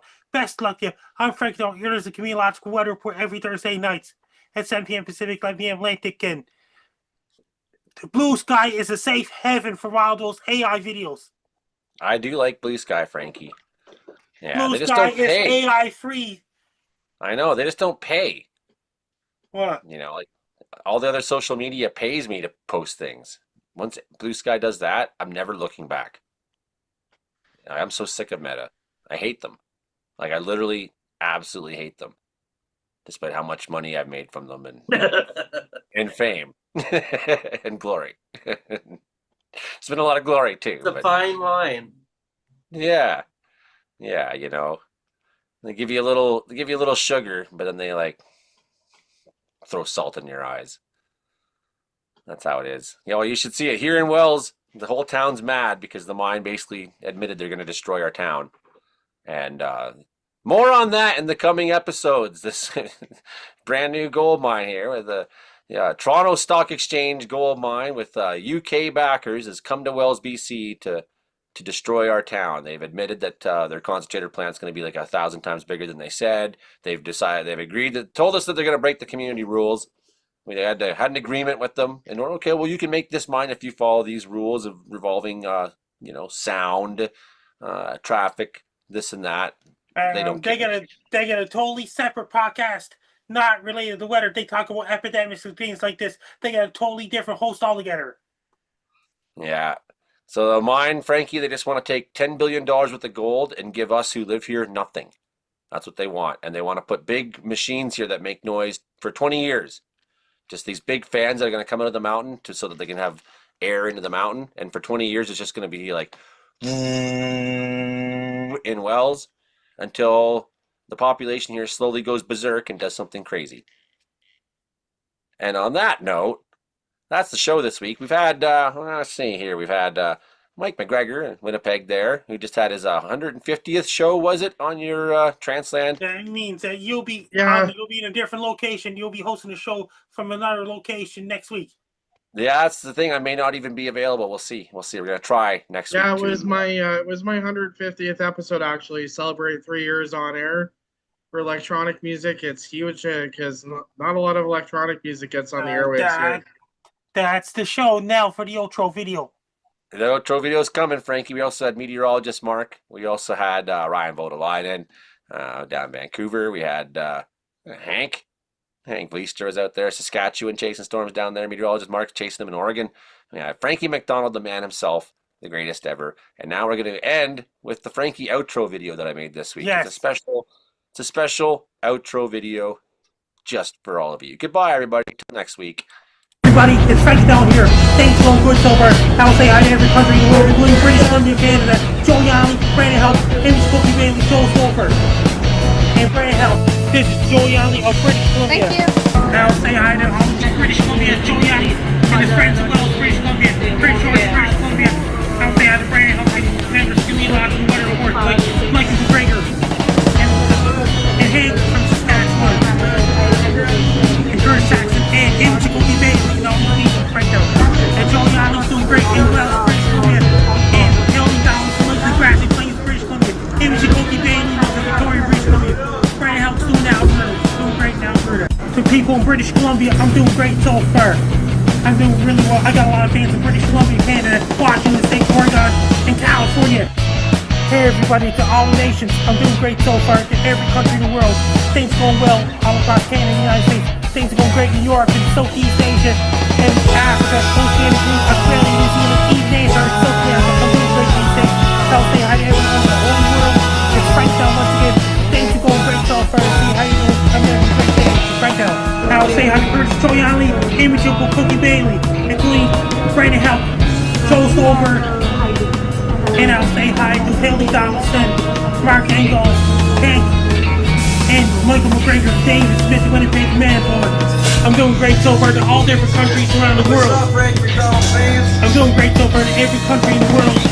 Third world countries, North America, South America, Europe, Asia, Africa, Oceania, East Antarctica, and Australia, New Zealand. Recording stopped. Recording stopped. That was great. Great work, Frankie. And he's gone. And he's gone. Just like that. I'm gonna head out, Joey. Have a good night. Have a good night, Michael McGregor. Michael, I was going to ask about his clock. He's 15 minutes ahead. Yeah. It was 12:15. I've asked him about that before, and this is something my mom used to do, and I've subsequently done it myself. Is set my clocks ahead on purpose. Why would that Then you're be? never late. Yes. But the thing is, I'm never late anyways, so I don't bother anymore with that kind of thing. Self-trickery.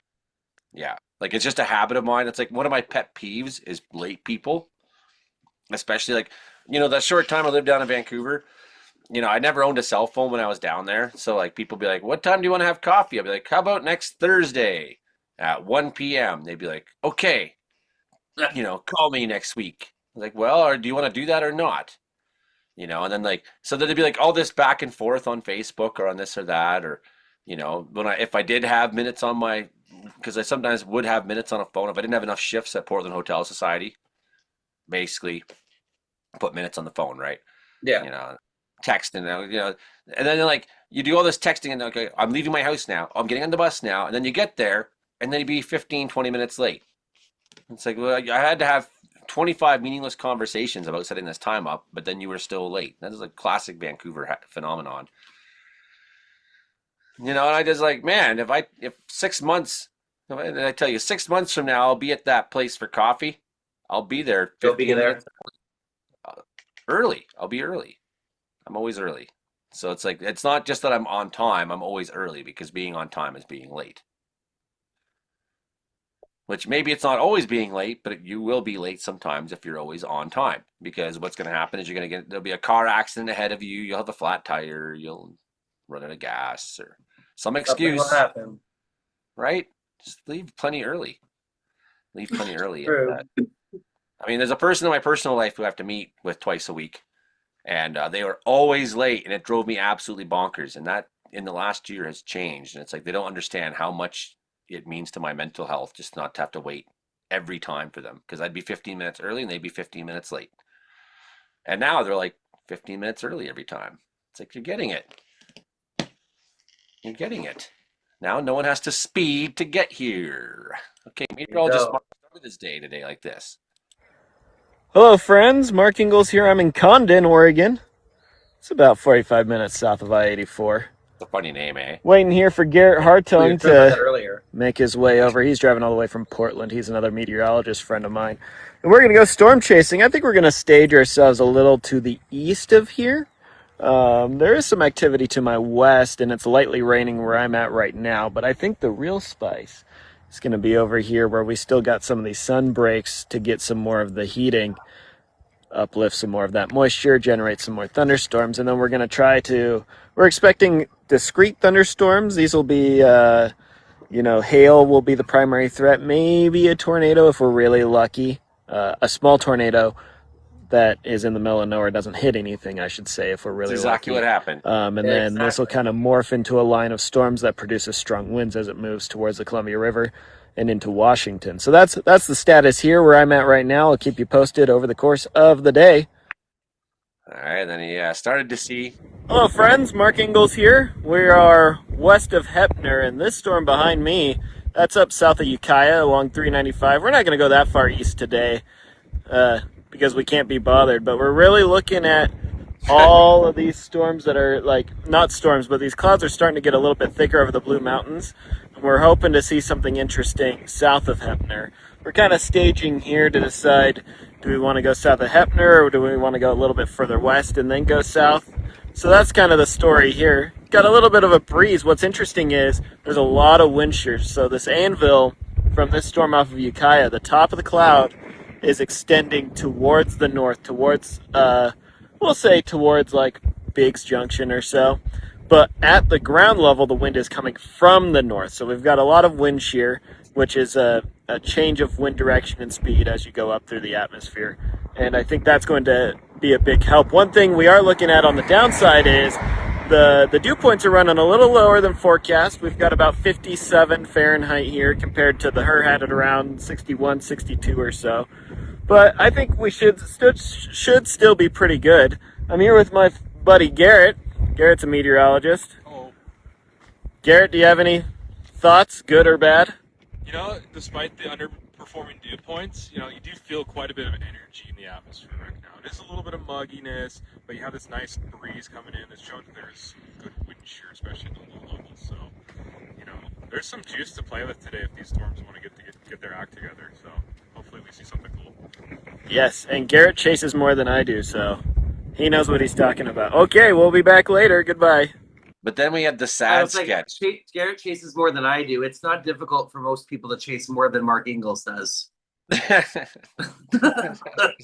savage. And I will say that if he's in the group as well, if he's online, not just because he's not here. Well, he's like so busy being a meteorologist, he can't do the most fun part. Yeah, well, he's got a wife and a daughter too, so I get it. I get it. Yeah, you don't need that if you want to chase storms. Okay, so this next episode of Mark is like the pathetic one where he's sad because they think they're busting. And they're like, there's no storms here where we are. There will be storms later, but they're doubting themselves for a moment here. Like, Hello, friends. Mark Ingalls here, and we are in Fossil, no, Oregon. this isn't the one. This is we're about, I don't know, half hour south of Condon or something. The discrete cells Somewhere in the Blue between. Mountains didn't really work out for us. So we're down here, and we've got see? this line of storms rolling through. It's producing small hail in Bend already. We are obviously not in Bend, but we've got a severe thunderstorm warning out for this storm for up to 2-inch hail. But look at this road that we're down, so we're going to try to bail before the rain comes in. You can't really see it well on the camera here, but there's definitely some teal in the clouds here. We're getting a little bit of green. I believe it. You can't see much in the camera, unfortunately, but there's some lightning. Ooh! Some thunder. It's coming. All right, Mark Ingalls, Fossil, Oregon. That color can be hard to capture depending on the lighting in general, right? Yeah. So I do believe it. And then you can almost see it there. There we go. That's a nice one. I know, that's epic. What a good shot. Right out of that nice flat base too, eh? Look at that. It's like sucking up like a vacuum cleaner. It's like and then here comes the lightning out of it. Boom. That is, and then listen and to you're the not even standing on that hill. Listen, wait for the thunder. It's about 5K away, so it's going to take about 12 or 13, 14 seconds or something. And listen to this.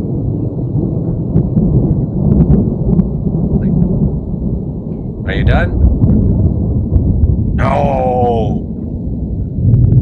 Are you done? No!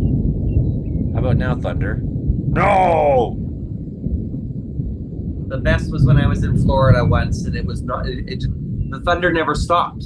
There was so much lightning. I believe it. Yeah, I've had that like near Great Lakes, Ontario. Yeah. Yeah, it's just like moisture heavy, just nonstop. So there was, and then meteorologist Mark was correct. Because then look at this. Oh, there's sound on this one. Yeah.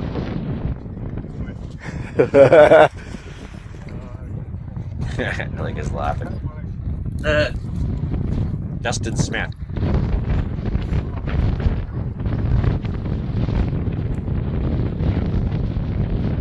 Epic.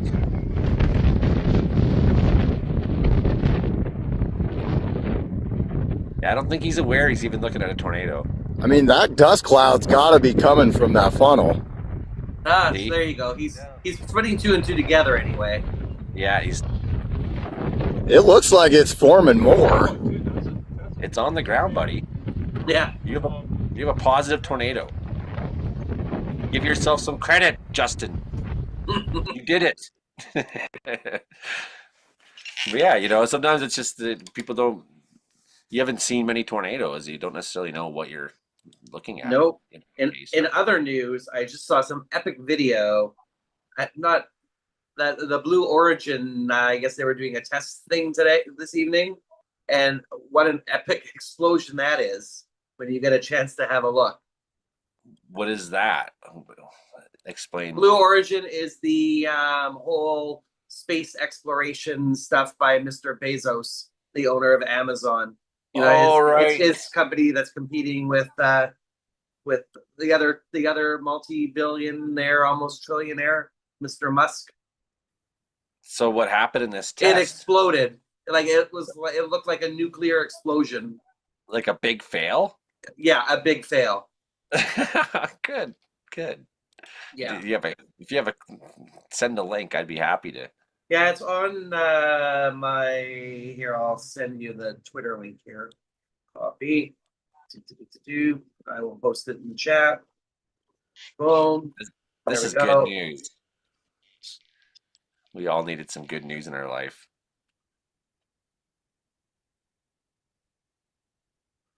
Adam Skinner says we should start a UFC type show where Joey fights bears. Yeah, it was pretty good. Because Justin was posting pictures of bear he took up in the Rocky Yes. Mountain Park, Manitoba. And Adam said, "Did you battle them like bears?" And no battling needed. And when they're out in nature, I don't, mess with them. It's just come into my town, then okay, we got it here. Okay, I'm gonna set this up here. This is gonna be good. The world premiere of Jeff Bezos fucking it up. Perfect, great. Needed some good news. Here we go.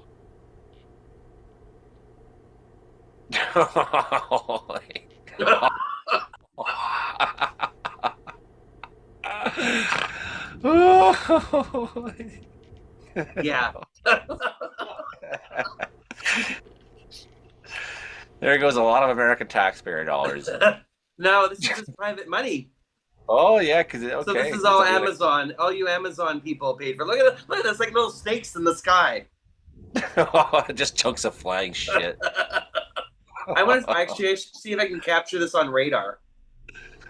I bet. Absolutely insane.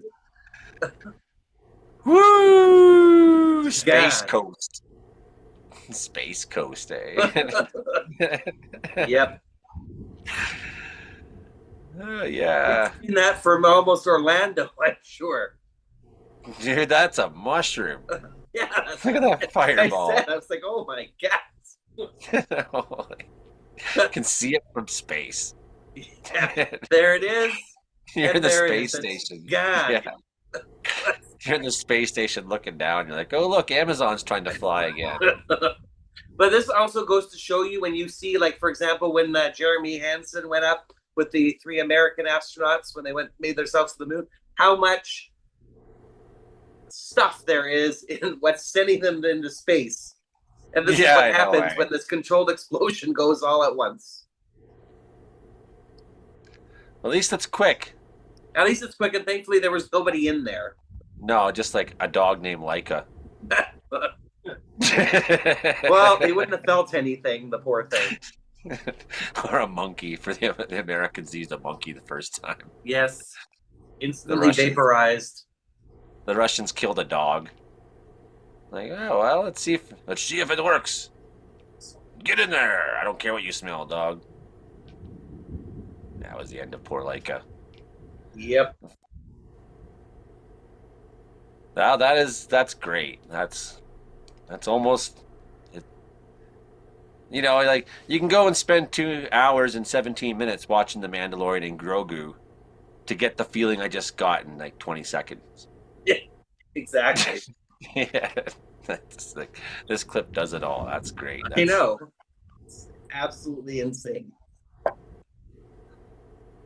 Yeah, I'm gonna go check my lasagna while we're. I can't get enough of that. Lasagna in the oven. I'm just mesmerized by it. I'm like Rhea Perlman. I'm like Rhea Perlman making the CN Tower in Canadian bacon. I'm like, all I can think about now tonight will be that explosion. I'll be like, Space Coast. I'll be dreaming that I'll be seeing that in my head. Exactly. Craziness. Oh yeah, I hate Jeff Bezos so much. Well, he just lost however much that was. Just went up I'm in guessing. smoke. I'm guessing. Like, we can find out officially, but let's play a guessing game. How much do you think this thing's worth? I'm going to say $250 million blown up. Oh, more than that. Yeah, easy. Yeah, I'm thinking that's probably more like $500 million. But you know, when you got the kind of money he does, it's just some pocket change. Let's find out. Space Coast explosion. Or Space Coast launch cost, or kind of Google rocket launch costs. So like the launch itself could be 54 or 67 million just for the launch. That's not necessarily just for that's not The mission cost of Falcon 9 was 54 million. Falcon Heavy is 150 million. That doesn't include necessarily, I don't think, That physical thing. the machine. Yeah. Yes, that whole thing that exploded. How much was that? How much? Yeah, okay.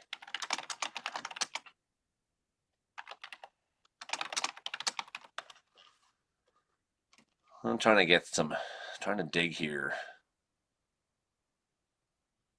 Blue Origin is not released. The New Glenn launch vehicle has a commercial mission value of 20 to 30 million, with Jeff Bezos investing 2.5 billion into its multi-year development, launch pad infrastructure. It's not as expensive as I thought. The rocket's around 110. Oh no, but the development cost is like 2.5 billion. Yes. Yes. Yeah. So even if the machine itself can be replaced for much less. Yeah. The cost of rockets is much cheaper now than it used to be. This is Although true. I did like when the Amos 6 explosion went off. It was a Falcon 9 one. It blew up a $195 million Israeli communication satellite. Yeah. So that was good. Good karma. So it was the rocket destroyer was the fourth New Glenn mission, which was scheduled to deploy 48 satellites for Amazon's Project Kuiper internet. So they're going to do the same thing that okay, here's something I got to talk to you about. I got to find a website that will back what I'm about to say. Space junk.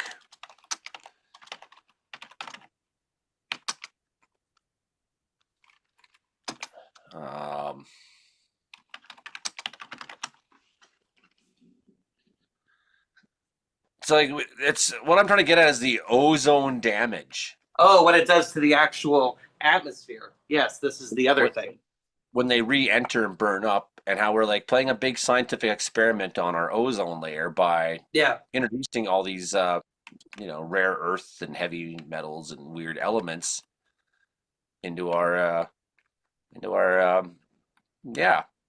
aluminum in the satellite oxidizes, forming aluminum oxide nanoparticles. These nanoparticles drift down to the stratosphere. In this layer, they provide a surface area that triggers chemical reactions, releasing ozone-destroying chlorine, similar to that of banned CFCs. So we got Rogers wants to put satellites all up there by the millions, and they all have a 5-year lifespan, Elon's. Like, it's not like if they put up 100 that were further out and we're just going to constantly, then I'd say, hey, go for it. Right? But instead they're putting up like tens and tens and tens of thousands, and they all come back down after 5 years, and the chunks of it are burning up and hitting people's houses and this and that. They don't all necessarily burn completely, and then they're releasing all these chemicals that could destroy our ozone layer. And just one more thing that, like, we're so fucking toast, man. Yep. Cooked burnt chicken, just. I'm glad I'm halfway through my life on this planet at this point. So yeah, I brought kids into it, and I just feel guilty all the time. And I'm just too nice to like put them out of their misery, so they're gonna have to live through all this. No, I love my kids incredibly. Adam obviously heard us on the show saying it showed on radar, Ryan. He's got okay. Yeah. I'm gonna download it right now. Oh yeah, there it is. Look at that. We got an instant weather. I love it. Instant weather report from the creator of instant weather here. Adam has sent us. Adam Skinner has sent us the image. For some reason, I can't get my. Oh, I see what's going on here. You got the radar. I'm sorry, it's taking me so long. From the creator of the website himself. Where is? Yeah. And then it goes cruising off. Boom. Just a big hop. Full of like all chunks of stuff. I'm sure on differential there'd be like something interesting in there too, right? Oh yeah. All the little pieces of metal and everything going everywhere. Thank you very much, Adam Skinner. That's excellent. Boom. There she goes. Love it. Take that, Jeff. I do like how it just sails off. Yeah, away it goes. Thankfully, over the ocean now. I'm definitely putting a laugh about it on that one there. Thanks, Adam. Very much there. Looks like a nuke. Was that the same video I just saw? Yeah, it's the same video. Oh, but it's like there's an even crazier angle. Okay, look at this one. Adam just sent. This is nuts.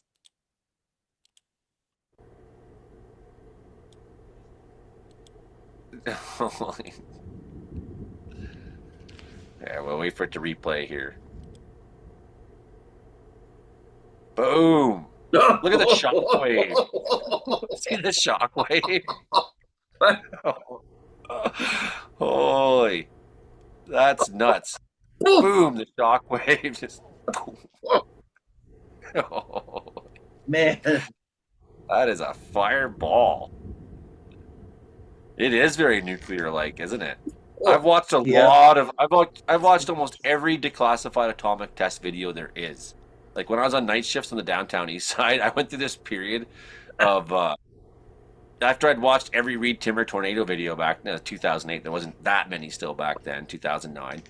Then I went on to watch every declassified, night shifts, 12-hour night shifts. It's 2 a.m. You're just sitting there waiting for something to happen in your building. Watched every declassified U.S. nuclear test video, and they're all so crazy. I mean, there's clearly the crazy ones where they're making soldiers walk towards an explosion. Well, we'll test the concept of battlefield nukes. You'll be okay. And you have these you can see the flash has gone off, and you can see the mushroom cloud there. Then all these soldiers are getting out of the ditches and walking towards it. And a lot of them got cancer. They died young. True story. Just insane. Just insane. America loves big explosions. That one I'm going to be looking at for a while. Let's keep rewatching it. That's sexy, yeah. Well, there's a reason I was a firefighter, is I really like fire. There's no firefighters that don't like fire. It's kind of one of my first realizations, when he's like, well, I'm a bit of a pyromaniac. And I was like, what are you doing being a firefighter? He's like, aren't you a pyromaniac? It's like, well, yeah, I guess a little bit. Well, yeah, I am too. Well, that's why we all have having the drip torch. I get it. I like that chunk right here. Watch this chunk that just descends. It's like Missile Command from the 19, sorry. Yeah, do you want any of that? I know, yeah. Thing's still on fire coming at your head. Yeah. I'm surprised that those metal things are still standing, though. That those nuts. Didn't fall. Those you can see. You can see it rocking. Yeah. That's really well. The stand is more well constructed than the rocket was. Yeah. I'm guessing. Yeah. Although those will both have to be taken down now. Oh, obviously, be what's that here? By the heat. The shockwave. Yes. Boom. Oh. There we go. Well, I will let you watch this for the next 3 hours on repeat. Yeah. Yeah, fire porn there. Well, that's the show, yeah. That is the show. It's been good. Thanks everybody for watching out there. It's been a good episode. Really fun. And there you go. Hopefully it's just as exciting next week. Still lots going on out there. Lots of storms going on out there tonight. But I think I need to go make food too, now that Ryan's talking about. And mine's ready, so I'm going to go eat it now. Oh, yeah, right. And I'm a long ways away from lasagna. That line of thunderstorms is in Washington, though, before you go. Yep. It's still going. A couple of flood warnings in effect. Thunderstorm warning for Spokane. Yeah, look at that lightning. I think we're going to see lightning in southern BC tonight. It's a go. There'll be some, but it'll be everything east of the Rockies, east of the Cascades. Yeah, you won't be getting nothing. There's this fun, and you can't see it on Windy, but there's this beautiful outflow boundary between these two storms, just south and west of Spokane earlier, which was really cool. So Yeah, it won't even be that long before the first one, the access to that line there starts passing in over the next hour or so. So yeah, I think there'll be a good electric show in southern BC tonight. Whether there's a severity that we were worried about, fortunately for us, we were too far north for the timing, right? Yep. If it was You a know, couple of hours later, we would have done better. But now with sunset coming, yeah. Well, imagine if that low comes into California, 12 hours later than it did. yeah, Suddenly you have a very different scenario, event. definitely. 12 hours earlier or whatever, right? Boom, that's really going off down there. Yeah, there'll be a lot of lightning down there. Maybe there won't be hail or anything too damaging or crazy. I think a lot of severe watches have pretty much been dropped, but it's still coming, BC. We haven't let you down. It's still coming. Yeah, just won't be severe likely. Yeah, which is fine. Yeah, I love a good lightning show. There you go. Doesn't I'm done. everyone? Not everyone does, but most Not people. everyone. Some people are scared of lightning. Yep. Weirdos. All right. There you go. Alrighty. Have a good night, everyone. See you next week. Good night, Ryan. Good night, everybody. Bye.